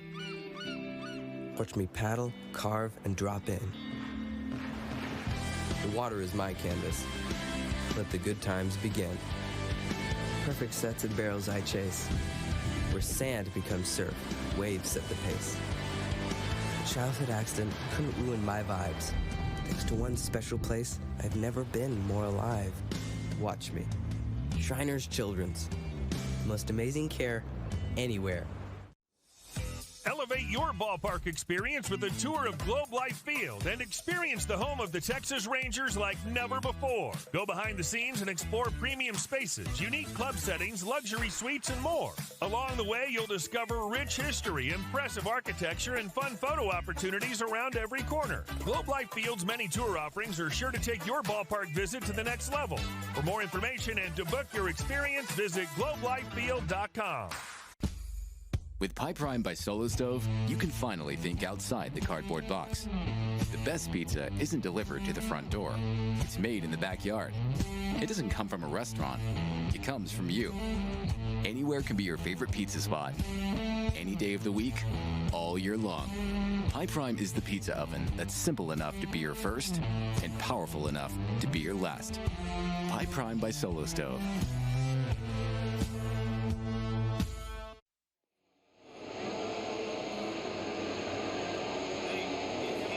It's the bottom of the ninth at Globe Life Field in Arlington, and Kyson Witherspoon out for his 5th inning of relief. A look down at the Tennessee dugout.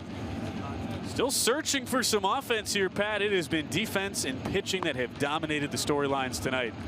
But now somebody has to score for us to crown a winner here. Eventually, before the end of the night. But yeah, if you like great baseball, this is such a fun this game. is great baseball. Yeah, I know it's a low-scoring game. Fans like to see runs and see bombs, but man, if you have not focused on a great, well-pitched game and then watching these defensive plays all over the field tonight, it's been outstanding. And it is Charlie Taylor. He came on as a defensive replacement for Cal Stark last inning. So a really tough break for Dalton Bargo, who was at the plate to end last inning for Tennessee, coming in, but was at the plate when Dylan Dreiling was caught stealing on a crazy play on what should have been a wild pitch, but it caromed. The ball did right back to the pitcher, Kyson Witherspoon. So Bargo never actually gets an AB. It's Taylor now who digs in. And it's 7-8-9 here in the bottom of the ninth for Tennessee. With the 0-1 curve this time that's in there for a strike. It's been a lot of fastballs and sliders for Kyson Witherspoon, scattering 3 hits and a walk in 4 spotless relief innings in his Division I debut. Yeah, he's been outstanding, and the stuff is there, and Tennessee has not made an adjustment. But tip of the cap to Kyson Witherspoon. He has been nasty. First AB of the year for Charlie Taylor, who digs in. Fresh off the bench. Redshirt junior for the Vols. Gets this ball high, but off the end of the bat to left. Pettis sees it the whole way, comes in, and makes the catch. And Witherspoon at this point, that was his 67th pitch, and still looks pretty good. Velocity hasn't dipped a whole lot here, Pat. Yeah, now he extends his outing beyond that of the starter, Brendan Girton. Girton went 4 innings now, Witherspoon 4 1/3, and yeah, you're right, he still looks strong. I mean, there's been no tick in his velocity moving down. And the breaking ball's just gotten sharper as he's kind of settled in. Pumps in that slider. Slider was a little bit spotty to start.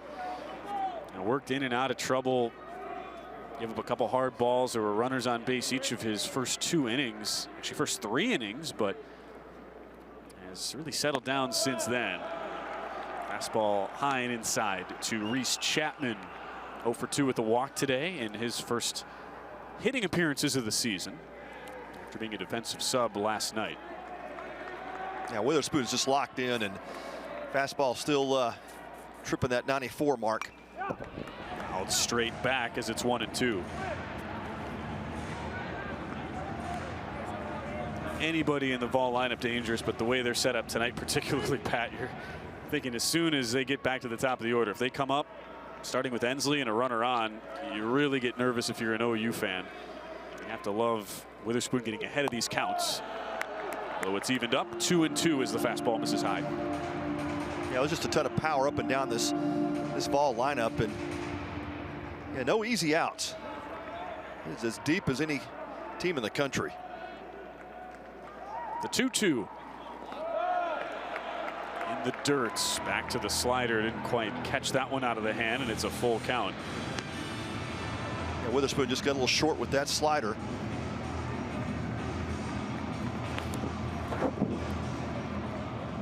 Chance for Reese Chapman. You have so many established guys in this Tennessee lineup. If you're a guy like Chapman fighting for playing time, can you prove you belong in big spots like this? Just outside, tried to backdoor him with the slider. Great eye by Chapman as he walks for the second time, and it's a 1-out base runner for Tennessee. Yeah, Mudler tried to buy that pitch and pull it back into the zone, but it was off the plate by about a ball or two, and called by home plate umpire John Brammer. So Chapman reaches. Bradkey Laurie, the number 9 hole hitter, looking for his first hit of the year. 0 for 5, does have a walk and an RBI so far. Watches this fastball up high.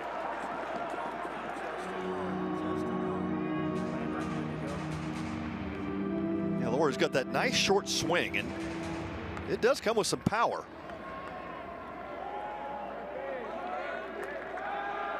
Pickoff throw there. Chapman not taking a big lead. He only stole 1 base last year. And limited action off the bench. Now, Laurie does have the pop, a guy who won a JUCO World Series before transferring in.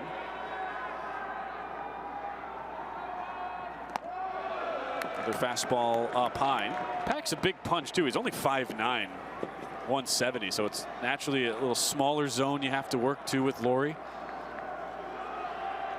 Yeah, fastball starting to get up in the zone, and Mudler going to give Witherspoon a chance to settle down here. Start to see a little fatigue, although the velocity doesn't show it, but the fastball starting to drift higher. Yeah. Still been 92, 93 now each of the last couple innings. We did see some 95 at the very start for Witherspoon, and Skip Johnson's bullpen is active down in left center. A couple of guys getting loose. We saw him throwing a football down there earlier with Jacob Golston. They have traded for the baseball. Well, they have traded it for the baseball, yes. 2-0 the count. Chapman at first. Chapman fakes like he's going to go, and it's another fastball just high. 3-0. You'd think here at the bottom of the order, I mean, no reason whatsoever to be swinging until Witherspoon can throw 1 strike, if not 2 back-to-back. Yeah, I definitely think taking a strike here, and Witherspoon digging himself a bit of a hole. That pitch misses. Missed him again. Wow. Back-to-back walks as Witherspoon nears 80 pitches in his D1 debut. Maybe it. See if Skip is taking that step up, and he does. He steps out of the dugout. It looks like it could be the night for Witherspoon, and what an outing. Pitched his heart out, didn't he? He did, yeah. 4 to third, only 3 hits. 3 hits, 3 walks, and 4 strikeouts for Witherspoon, responsible for the winning run at second base in Reese Chapman. And we will see a new pitcher enter. With the top of the order coming up for Tennessee, Vols with 2 on and a chance to walk off the Sooners tonight. And Oak U will turn to a big armed righty. It's Ryan Lambert. They're really excited about him transferring in from Missouri State. He's touched 100 with the fastball You have to think he'll be fired up against the top of the Tennessee order. We'll set up Ryan Lambert here as he enters. Only threw 2 1/3 innings last year at Missouri State, but it's that fastball slider combo, and as good as Witherspoon was with the fastball slider, you're seeing a guy in Lambert, Pat, who adds even a few more miles per hour on the fastball. Yeah, it's an electric arm, and it's like an arm that just all of a sudden came on the scene. The guy was low to mid 90s at Missouri State, and now can run it up to 100 with a pretty good slider as well. While we wait for Lambert to take the mound, here's a look at how we've gotten here. So much defense tonight. Started with this beautiful snap tag by Cal Stark at the plate to get Scott Mudler. And continued with a diving catch in left field by Dylan Dreiling of Tennessee. Kendall Pettis taking away extra bases from Billy Amick on the OU side. The coup de grace so far this play. The dive by the relief pitcher Chris Stamos with 2 on a bunt attempt starts a triple play, the first one since 1977 for Tennessee. Defense has been the story, and we've only had even this defensive play too. Almost forget Pat. This gets lost in the shuffle. The play off the shin guard of Scott Mudler, and Kyson Witherspoon throws out Dreiling, and here's how we had the 2 runs. Garza Gongora up the middle, and then a solo bomb by Dreiling for our only runs of the game. It's just a well-played game. Both teams, a competitive game. The pitching has been incredible tonight. Both starts, Curtin strikes out 9. Witherspoon picks him up 4 1/3, strikes out 4. Flip it over to the Tennessee side, and Drew Beam was everything as advertised.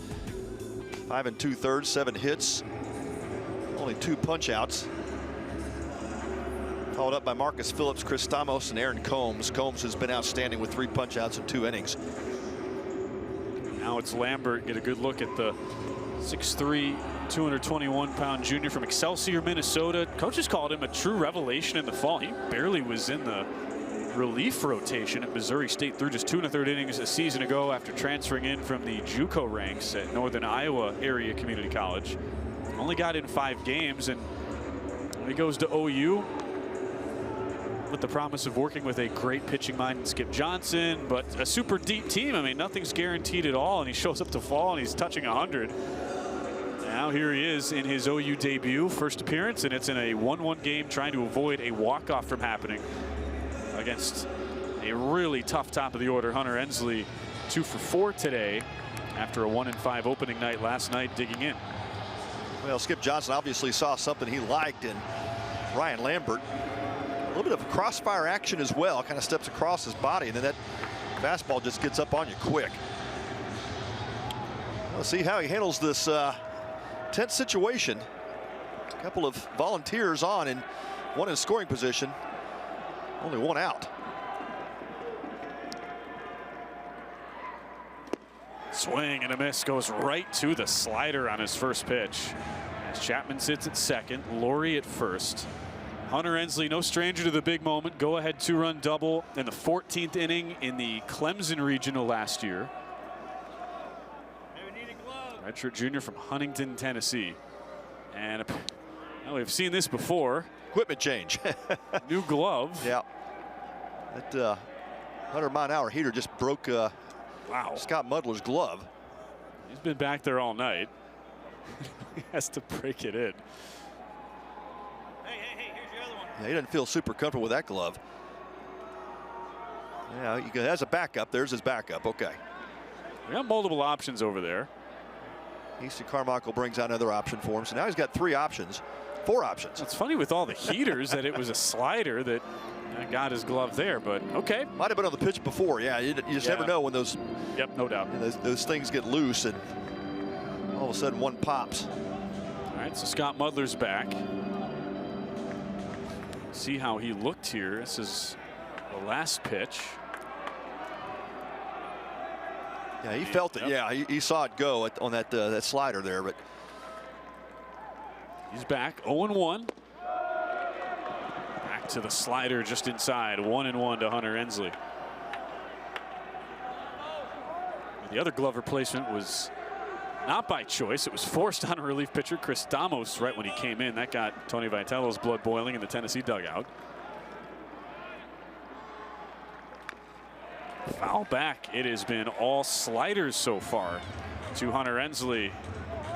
They're primed for a surge onto the field. Ready. Well, Hunter Ensley has to deliver first. Get the scouting report on Lambert. So the guy can top out at 100. Comes in a high pressure situation, throws 3 straight sliders. The 1-2. Swing and a miss, right back to the slider. Ryan Lambert in his Oklahoma debut gets Ensley to swing and miss. And that was just filthy. This one starts off the plate away, even breaks further away. It fools Ensley. 87-mile-an-hour slider. He saw 4 in a row. What will Blake Burke see, who took out his anger after an 0-8 start to the season with a blistering base hit that almost nailed Kyson Witherspoon in the head his last AB. Big swing there, and again a slider, 87 miles an hour. It's Chapman at second, Laurie at first. Infield playing Burke to pull as Jackson Nicholas is about 10 feet into the right field grass. And you have Jackson Willits right behind the bag at second.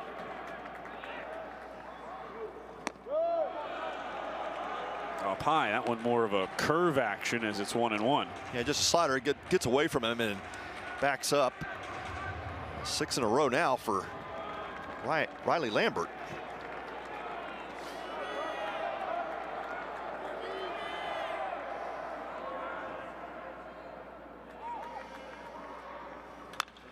Foul back as the crowd comes to a hush. So much emotion, so much intensity as we go into the 9th inning.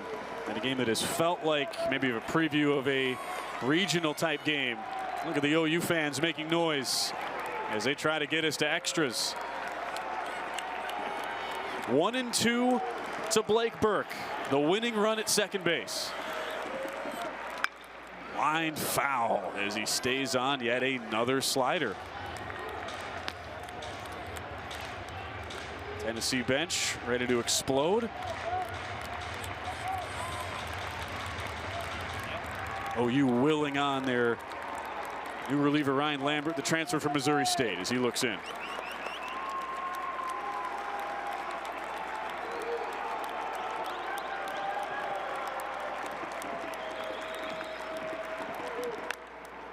Line to the left side. It's a soft jam shot, and Snyder's right there.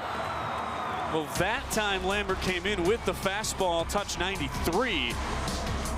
Burke jammed, and Lambert gets out of it. We're going to extras. Free baseball next from Globe Life Field.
We've had a little bit of everything already, Pat.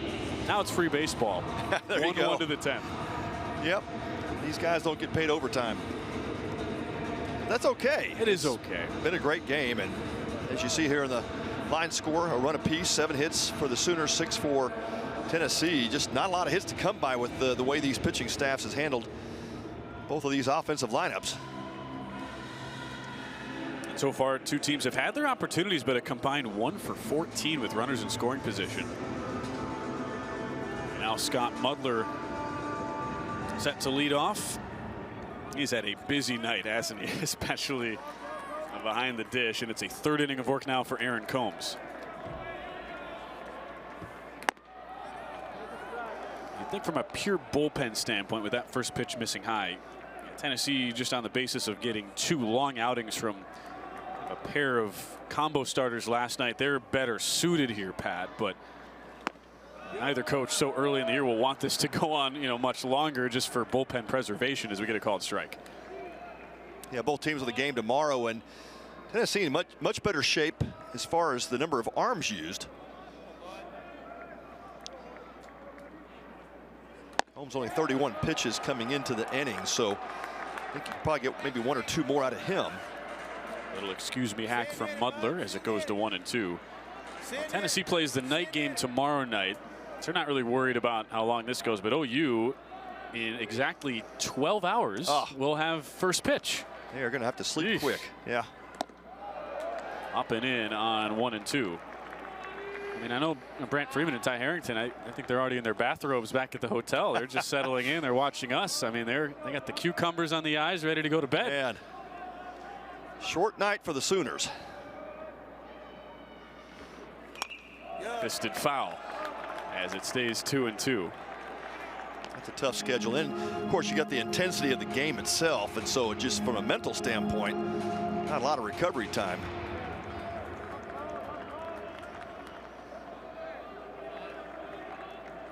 OU and Nebraska to kick off our final day of this tournament.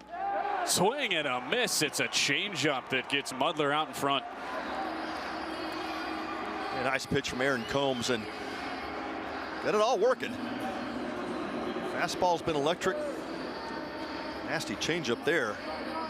That breaking ball has been really good. Not quite the 17 strikeouts the Tennessee staff had yesterday, but 7 now tonight. 4 of them have come from Aaron Combs. Jackson Willits takes a fastball high. He was the one who will go down in the unfortunate part of the record book. He popped a bunt into a triple play his last time up, the first for Tennessee in almost 27 years. Fastball high and outside. Well, when you talk to all these head coaches throughout the week, they all talk about the importance of getting off to a great start, of course, but then it's really looking at players and roles and responsibilities, especially in your bullpen.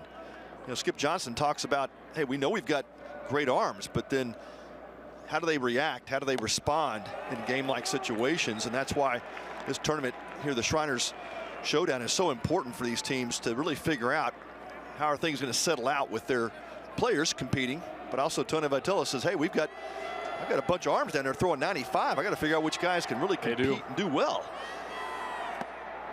It's a 4-pitch walk as Combs reaches 40 pitches on the night. Yeah, you can't rely on the old once every 27-year triple play. Hadn't happened since it was 1997 that Tennessee last turned on. Yeah, you can't really count on that every night. And Willits reaches base, his second walk of this tournament, as it sets up Jackson Nicholas. Well, you look at the mentality piece of it too. Like a guy like Aaron Combs, he's throwing great in this situation, and it really is kind of a closing type situation. So could he be the guy? Could he be the next closer for the Vols? Certainly there's 2 or 3 candidates down there, but he is making a good bid for it tonight. It's a curveball in for a strike. Yeah, when you limit opponents to a 187 batting average against, even if those weren't necessarily high leverage moments, you're at least setting the groundwork and proving you can step into that role. Yeah, the numbers are backing up the stuff, certainly. And then, of course, when you're talking about back-end bullpen guys, it really does get down to can they handle the stress and the pressure of these late inning situations. And so that's what you're looking for, is the mentality fit. With Willits at first after the walk, that was something Combs did not do much of at all last year. Curveball laid off on, and it's 1-1. Only 7 walks compared to 39 strikeouts last year for Aaron Combs in 21 innings.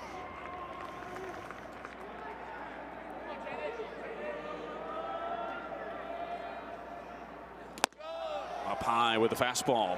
Nicholas, a big opportunity here as he's looking to turn things around this season. Had a great 2022, a freshman All-American, and then just never got it going last year. 234 with 78 strikeouts.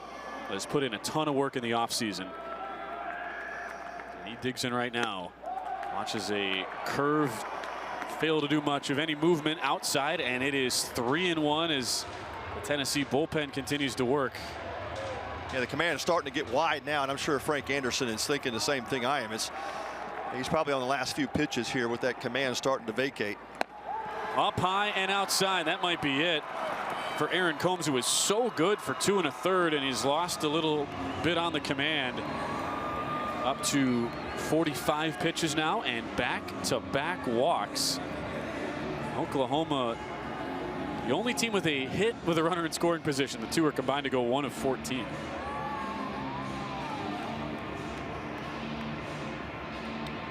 For now, no call out there yet. We saw a look down there a second ago. No steps out of the dugout, and Charlie Taylor with the mound visit. Now Oklahoma will use an offensive timeout. Matt Dallas, a really highly regarded freshman recruit from Arlington, Tennessee. He is the lefty down there loose in the pen. Tennessee takes a timeout. There's Tony Vitello, the Vol head coach, looking on. John Spikerman about to come up. You have a lefty on deck. Spikerman can hit both ways.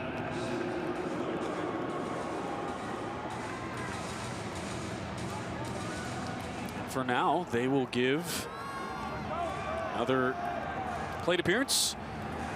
Batter face to Aaron Combs. Vitello keeps him in. This is his 47th pitch. Swing and a miss. Spikerman trying to send one to Frisco. They got that elevated fastball and just above his hands.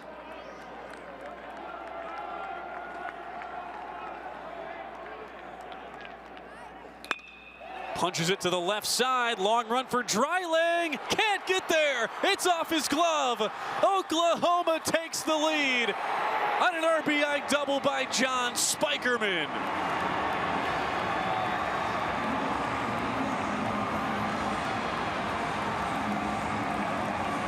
It looked like kind of a half swing by Spikerman. Might have been fooled on the pitch, but made a great adjustment. Yeah, just kind of went down and got it. Not a full swing, but just enough to get it past Dreiling in left field. Good back up there by Hunter Ensley, the center fielder, coming over to cut it off, but not before Jackson Willits rounds third base and puts the Sooners on top. They regain the lead here in the 10th inning. The Vols gamble. They keep in Combs one more batter, and even though it was a good pitch by Combs, Spikerman, you're talking a matter of inches. It was a great effort by Dreiling on the full sprint. Just caught the edge of his glove. The ball was too high for him to dive there, Pat. So again, you're talking about a matter of inches. And in a game where so many amazing defensive plays were made, Dreiling couldn't quite come up with another. It will be the lefty the Vols go to in Matt Dallas, having given up the lead, but now you try to keep it a one-run game. Yeah, this has been a game of inches, especially with the defense. A couple of tremendous plays in the field, a couple of diving plays. Time Dreiling looked like he had a pretty good beat on it, but could not quite catch up to it. Just looking too, and you go back to the game log for Aaron Combs, never threw more than 32 pitches in a game. That ball he served up, the 48th he was throwing tonight, and we'll get one more look at just how close Dylan Dreiling came to making that catch on the full run. Yeah, he read it well. Had a good jump off the bat. That ball did tick his glove. You're right. Right off the end of his glove, and Hensley, a good job of getting it back into the infield to hold the Sooners to one run. And great camera work. A couple of different angles where that ball just ticks off the end of Dreiling's glove.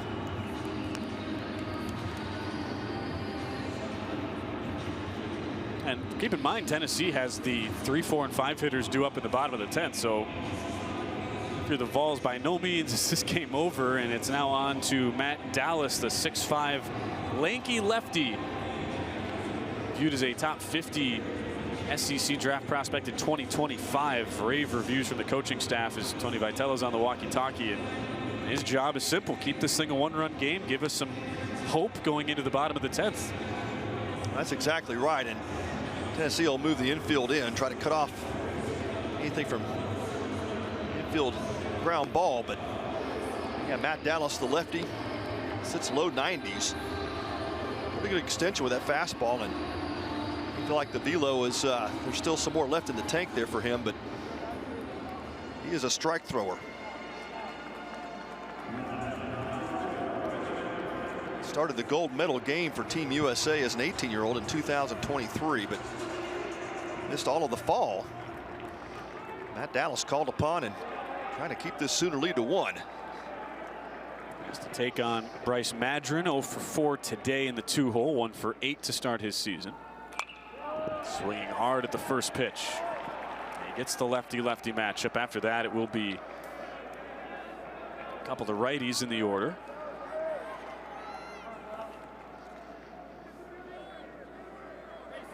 Madron just looking for contact here, something hard through the infield or deep into the outfield.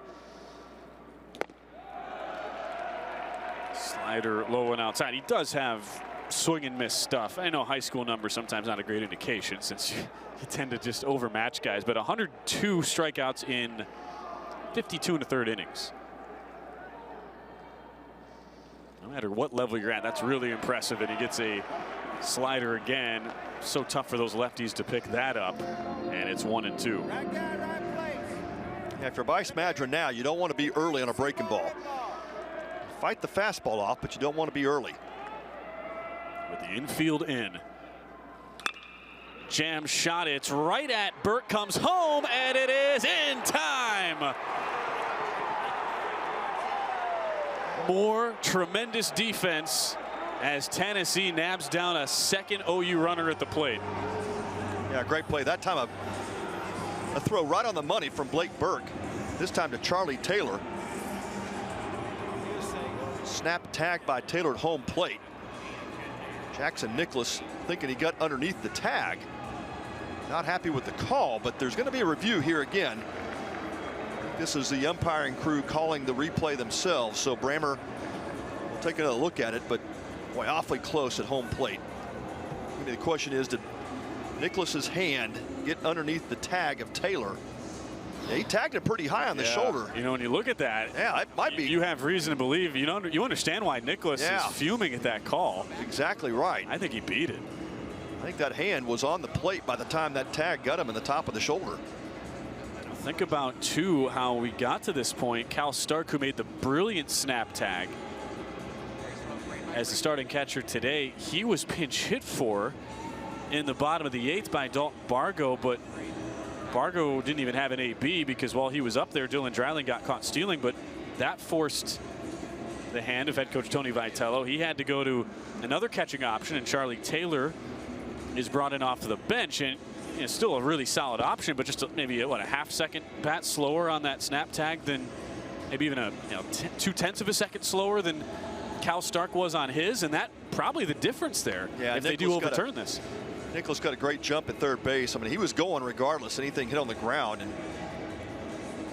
that ball was put in play. He was off and running, and certainly looked like the angle that we saw that his hand may have slipped in underneath the tag, but the umpiring crew will take a look at any angle they have offered to them to try to confirm whether Nicholas beat the tag or not. Our third and final game of the night, game 6 of 9 this weekend. They are keeping Matt Dallas busy at work, keeping him loose out there, which is always the smart strategy, as we have this review led by John Brammer, our home plate umpire. Well, obviously a huge call. This would add an insurance run for OU and keep that out off the board. Spikerman at third base. Less than 2 outs. That's dangerous.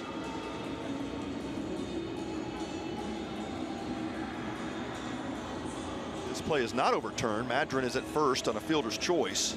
So the Sooners will have runners at first and third with 2 outs. Umpires come out. And they are upholding the call. They say it stands. Now, once again, I'm wrong. Pat thought he got the hand in, but big sigh of relief there for Tony Vitello. Here's one last look. Is this definitive enough to say he got the hand in first? Yeah, it's a. And I think that's where the officials are going to. Even you're trying to piece together angles there. Right. Another great play by the Tennessee defense. So it does go down as the 3-2 put out on a fielder's choice.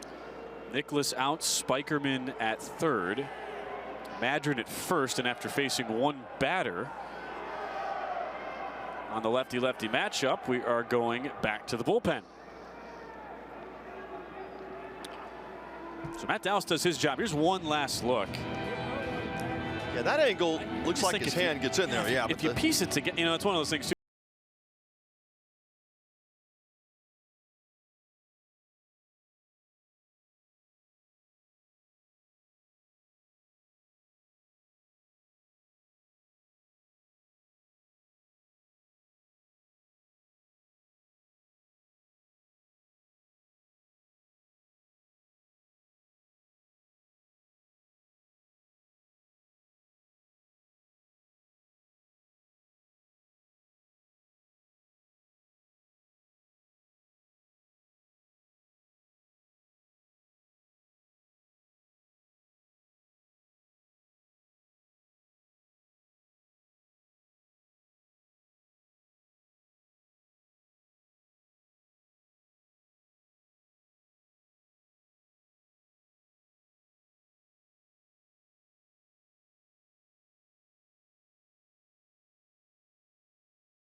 From one freshman to another, the lefty Matt Dallas in his debut gets the out on a bang-bang play at the plate, and out's another freshman from Cave Creek, Arizona, Derek Schaefer, who had an unbelievable fall. Fields his position well, really calm on the hill for head coach Tony Vitello, really high on this kid from Arizona, and they throw him into the mix here, Pat, in a 2-1 game. Yeah, one of those players that Vitello said has a big future ahead, and you know, called him mature beyond his years, and has a huge ceiling, but putting up in a pinch situation here. Sooners in the corners. The freshman from Arizona with a fastball that sits low 90s. Outstanding slider as well, and as you mentioned, Ben had a great fall. Good command and really showed well. He takes on Easton Carmichael with 2 still aboard. Big wave and a miss at a 91-mile-an-hour fastball. Oklahoma understanding with the heart of the Vols order up next. Moore, Peebles, and Amick. Would love to add in a insurance run after John Spikerman had the go-ahead double. Runner goes as Carmichael pops it foul. Having a good day at the plate, 2 for 4. You can understand why they put the hit and run on there with a guy they can rely on to make contact. Yeah, probably more like the run and hit if Carmichael got something good to swing at, but yeah, Madron with a big jump at first. Schaefer is pretty good at holding runners on, but that time Madron got a big jump. 0-2 to Carmichael. There is the throw now going back. We've seen a lot of these young, talented arms, Pat, go with that fastball slider combo.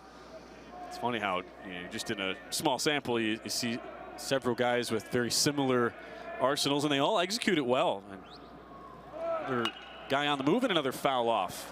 It's not like you get the opportunity if you don't have the goods to make people miss or get them out in front, and Schaefer certainly has that.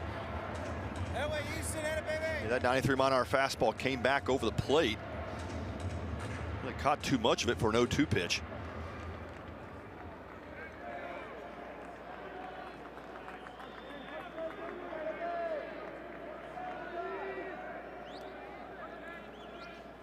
Again on the move, it's a little jam shot that falls. Carmichael comes up big with Madron on the move.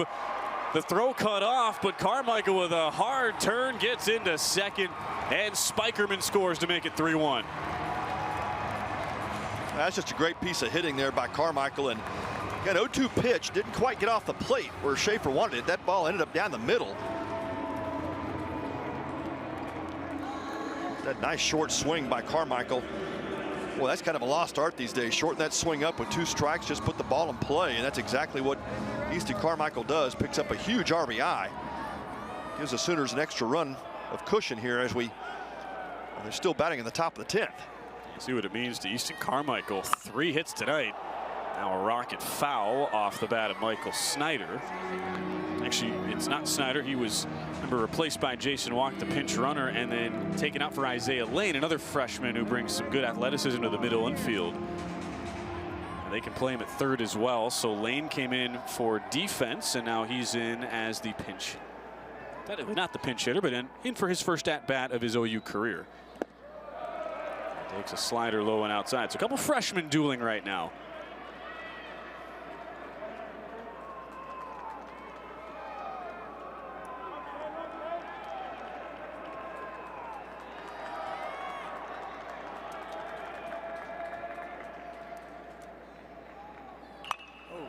Fouled off on 1-1, and that earned run charged to Aaron Combs. Started this inning, just ran out of a little gas. Back-to-back walks, then the double to Spikerman to put OU up 3-1. And Carmichael singling and taking second on the throw, sending Madron to third.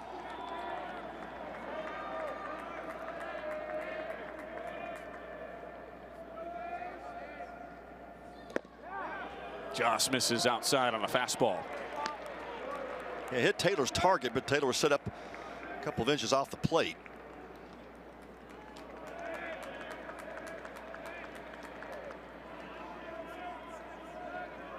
From Chula Vista, California, just south of San Diego, Lane digs in on a 2-2. Holds up.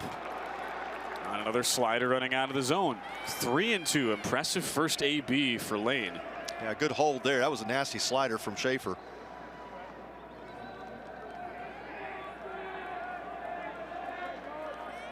How good Tennessee's lineup too. You don't even feel comfortable. I know it's a 3-1 game, but even 2 runs in the 10th, you'd like to get greedy here if you're Skip Johnson in Oklahoma. And his freshman draws a walk. Look at how fired up Lane is. As that time a curveball misses low, down and out of the zone. And we have the bases juiced for Rocco Garza-Gongora, who had the first RBI knock of the night back in the 4th. Yeah, big moment for Garza-Gongora to try to widen this lead. Gosh, another run here would feel like 3 or 4 runs. He lays off another curve down in the dirt. You appreciate that Schaefer has the confidence to go so heavy on the off speed right now, just hasn't quite gotten the location. Yeah, that's the thing that the Sooners have dialed in on. If you can't throw that pitch for a strike, they're just going to spit on it when they see spin. They just sit on dead red. There's a fastball in for a called strike. And what a change too from the Tennessee pitching staff. 1 walk, 17 strikeouts last night. Tonight, 6 free passes to 7 Ks. The discipline of Oklahoma has just been remarkable.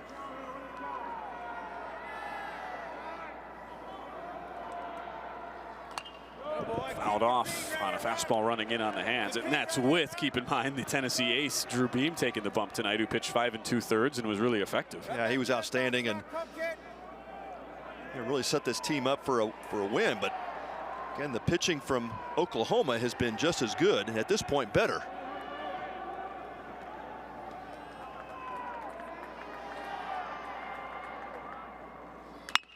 Chop to the left side, long run for more. He can't get there.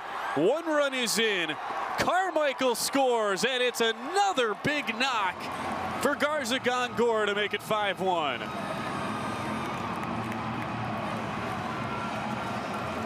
Now, third RBI of the game for Garza Gongora, and that has got to feel good for the Sooners. Especially, as you mentioned, Ben, middle of that Tennessee lineup coming up, and that 2-run lead did not feel comfortable, and now Rocco adds 2 more. Great job of going with that pitch. Fastball away, just goes with it, finds the hole. Oklahoma still not done. Kendall Pettis at the plate, who has singled and walked today. Now visit out to the mound. Tough start here for Derek Schaefer in his collegiate career. A couple of base knocks, a walk. Pitching coach Frank Anderson comes out.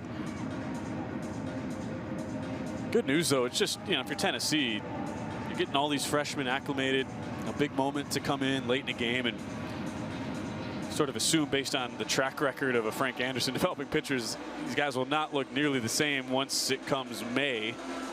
And Tennessee is poised to make another deep run. That's at least the bright part of this, even though it's tough in the moment right now. Well, these guys have all pitched in big games. You talk about the USA appearances and some of the summer league appearances that they've made coming into the program, and they've been on big stages before. Of course, now you're a little bit bigger stage, and this is where you figure some things out, as both head coaches told us during the week. You can't really find out about your players until you get them in these key moments to see how they perform. Schaefer just trying to work through it right now as Pettis fouls it off. So that closes the book on Combs. 3 earned in an inning and 2 in the third innings, with a hit, 3 walks, and 4 Ks. Since Dallas got the fielder's choice, he's not charged an earned run. The last earned run goes on Schaefer's ledger. He gets a called strike on the slider. 1-2 to Pettis. 9th man to hit in this 10th inning for Oklahoma. Well, Aaron Combs certainly pitched better than the stat line will show. The 2 walks this inning certainly hurt him, but he really flashed some great stuff tonight.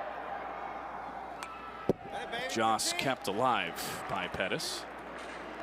You see it so often, especially early season, Pat, the final stat line that does not whatsoever mirror the sort of stuff in the pitching for Combs. All 3 ultimately of the inherited runners he gives up score.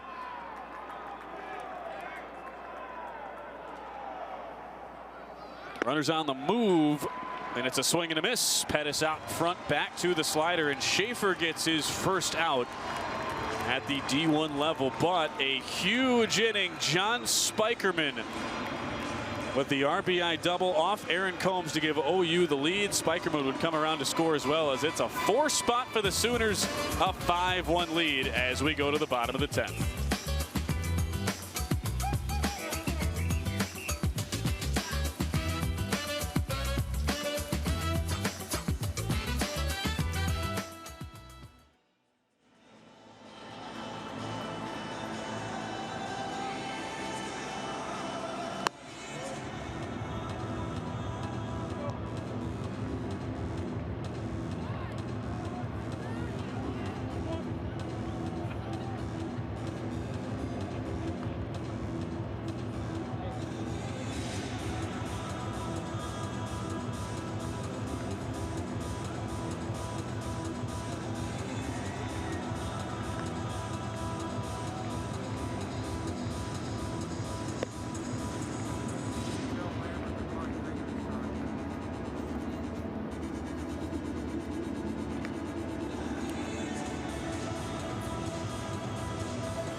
Well, tough 10th inning if you are a Tennessee fan. A crooked number for Oklahoma. They put up 4 on the Vols to take a 5-1 lead going to the bottom half. And even though it is the heart of the Tennessee order, such a big difference, Pat, between being down 1 and now down 4 as Ryan Lambert stays out there trying to get the win in relief. Yeah, big offensive inning for the Sooners and a couple of clutch hits. You mentioned Spikerman, but then Easton Carmichael with a double. And Rocco Garza Gongora with a single, 3 RBI in the night for him. And Sooners a commanding lead now as we head to the bottom of the 10th. Moore with a double and walk in 4 plate appearances tonight. As we reach midnight on the East Coast, thanks to everybody staying up late with us. Big thanks to our crew, too. These are long days, and you've got 3 games starting at 11 a.m. local time. It'll be even a half hour earlier tomorrow, so it's a wonderful job by everybody. With Don Cardona, our technical director, Lucas Haskins, our producer, everybody else behind the scenes. We've had a blast so far, and every game, this will continue the streak, Pat. Every game decided by 4 runs or less. Yeah, it's been a competitive tournament, and really it's what we expected coming in with these 6 teams. And it's Moore ropes it right back up the middle, a leadoff single for the Vols in the bottom of the 10th. Second hit tonight for Moore, and back-to-back games with multiple hits. Yeah, I don't doubt that this Tennessee offense can't come alive either. It's a loaded offense. The pitching for OU has been outstanding tonight. Really just a scattering of hits for Tennessee, and Oklahoma pitching has done a great job of limiting the free passes. 6 on the night, but they have worked around those really well. Someone Skip's in the dirt. Yeah, by no means is this thing over, and you know Skip Johnson is aware of that. He's looking down the line at Ryan Lambert, trying to get the win. He does have multiple guys up, getting loose, at least one throwing on the mound down in left center. And a step off, Tennessee arguing there should have been a balk there, but looked like Lambert did the proper thing, stepping off before he twitched over to first. Yeah, Muddler out to make sure his pitcher's focused on the right thing here. Yeah. Obviously, you got you know, runner at, like Bohr at first base with a lot of speed, but that run doesn't mean a thing. The priority here is focus on the hitter. As I look down at the pen, mentioned a couple guys throwing. Brad Pruitt, freshman, who has really good potential the team is high on, as well as Jet Lotus, a vet, senior from UConn, Oklahoma. So a couple options, and now we've got communication problems on the old pitch comm. So we get that fixed. I said, Pat, we continued our streak of every game being decided by 4 runs or less. I don't think we're going to keep our streak going of every game sub 4 hours. Yeah, I mean, we were at like sub 315 every game, but I mean, it's college baseball. We recognized we were on a nice heater there. It was due to end. It's obvious those batteries only last about 3 hours and 45 minutes. Yeah. They're testing it over in the dugout. All right. Okay, so Skip Johnson has his radio. Still locked in. A 1-0 count to Cannon Peebles, 0 for 3 with a walk tonight.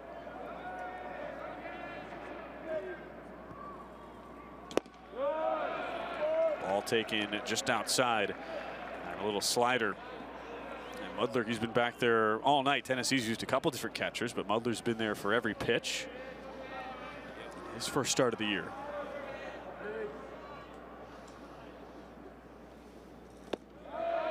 Called strike there. Just catches the zone on a 2-0 slider. Yeah, a lot of confidence in that pitch from Ryan Lambert. He has gone back to that slider a lot. A couple of outs and throwing strikes with it.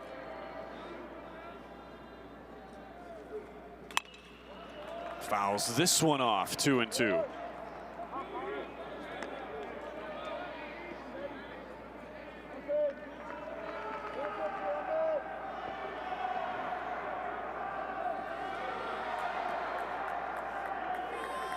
See if he goes right back to that out pitch.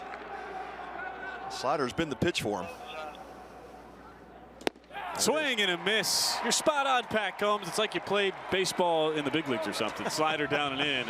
A first big out to get for Ryan Lambert. Well, it's a sharp breaking slider. It's got some great tilt to it going down and into the left-hander Peebles there, and he was tracking fastball. All of a sudden, the thing just bottom drops out of it. That has been Lambert's go-to pitch for outs.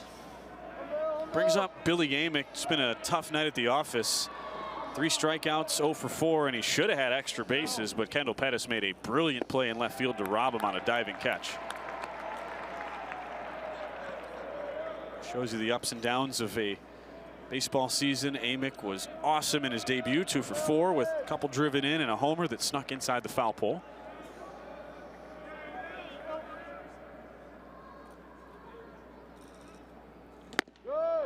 Dragged outside on the fastball, and it's 1-1 to Amick. Pretty remarkable how Billy Amick just went from seldom used reserve freshman, only got 19 ABs, and really out of nowhere you look up and he's one of the best middle infielders in the country last year for Clemson, hitting over 400. Yeah, it is so interesting in baseball how sometimes the light bulb just goes off. This could be 2 though. Snyder to Nicholas, not in time on the turn. And Amick just able to beat it out to extend the game. Lane, rather, I should say, who started that turn over at third. Good speed by Amick to hustle and keep the game going. Yeah, awfully close play at first base. It was a great turn at second base, and look at it here. Lane to Nicholas and the flip over. Just in time, just beat it. Did Amick. You're right, so close. Good stretch as well over there by Garza Gongora. And Dylan Dreiling will at least get an AB. Guy who has the 2 hardest hit balls all weekend, a homer and a double, each at over 110 miles an hour off the bat, and he takes a called strike. And the luxury of having that 4-run lead now, you go after Dreiling. You probably pitch him a little bit different if the Sooners don't score those extra 2 runs last inning. Takes one up and in, 1-1. OU fans thought that should have been a strike. You're so right. I mean, imagine 2-1, the sort of drama we'd have right now if it was even just a 2 or 3-1 game. Yeah, it's a different situation now, especially with the right-hander Lambert facing Dreiling. Now you can go after him.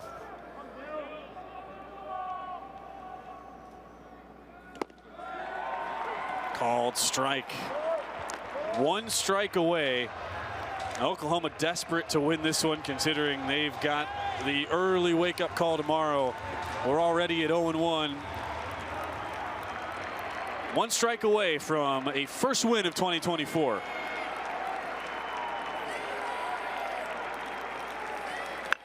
Chopper to the left side, fielded by Lane. A strong throw, and that does it.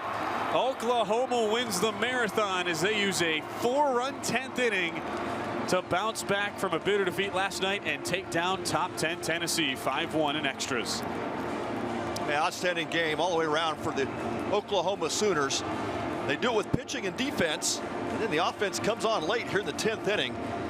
An outstanding day for that pitching staff from OU. Brendan Girton started it today. 4 innings, 3 hits, only the 1 run. And Kyson Witherspoon and Ryan Lambert come in to slam the door against this powerful Tennessee lineup. And the Sooners take the nightcap and even their record at 1-1 in the Shriners Showdown.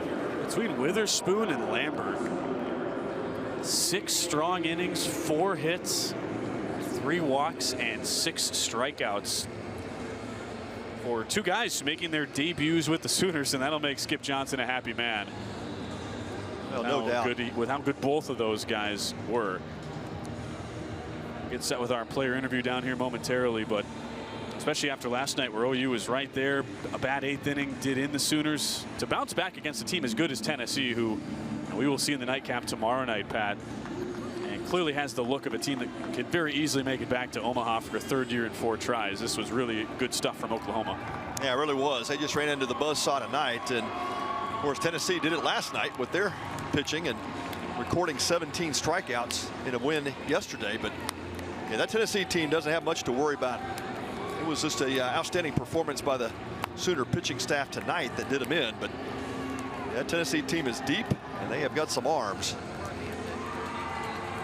How about the Oklahoma Sooners? Come up big with 4 runs in the 10th inning.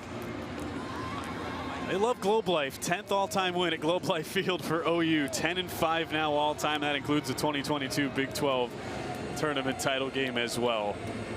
A venue that can break your heart or give you some great memories, and OU, it's been great as well. Let's go down to Leanza Peroni with our post-game interview. Big time venue, big time plays, and a big time win over number 9 Tennessee. I know you talk about bringing the chaos, but how has this team worked to make sure that they stay calm in the chaos in these big pressure moments? Yeah, I think really treating our practices like we're playing in Omaha, you know. No matter who's on the other side, who's in the other dugout, every time we step on the field, it's intense, and we're relentless. That's what chaos is all about, so yeah. Defense was firing on all cylinders tonight. You got a front row seat to watch Kendall Pettis take one of the plays of the weekend. How nice is it to share an outfield with a playmaker like that? Oh yeah, he's the best in the country, man. I never get old. It never gets old watching him. So it's awesome. First win of the season. You got one more tomorrow. How are you going to keep this momentum up? Yeah, we got to get some rest and come out with some energy tomorrow, and hopefully get a number 2. Win number 2. Way to get it done tonight. Thanks, Leanza. Great work by John Spiker. And yeah, get some rest. I mean, hey, at least you go to bed happy, Pat. That's a tough ask tomorrow as they have game number 1 against Nebraska. But a great win. Pat, you and I were back here tomorrow night for the final game of the tournament. Been a fun first 2 days from Globe Life Field. A really outstanding game on both ends tonight as Oklahoma takes down Tennessee 5-1 in extra innings, featuring some great defense, a little beer chugging, and some clutch hits along the way. We'll see you tomorrow morning, Nebraska and Oklahoma, 10:30 a.m. Central Time. As for Pat Combs and the rest of our outstanding Flow Sports crew, I'm Ben Wilson saying good night from Globe Life Field in Arlington. Day number 2 of the Shriners Children College Baseball Showdown in the books.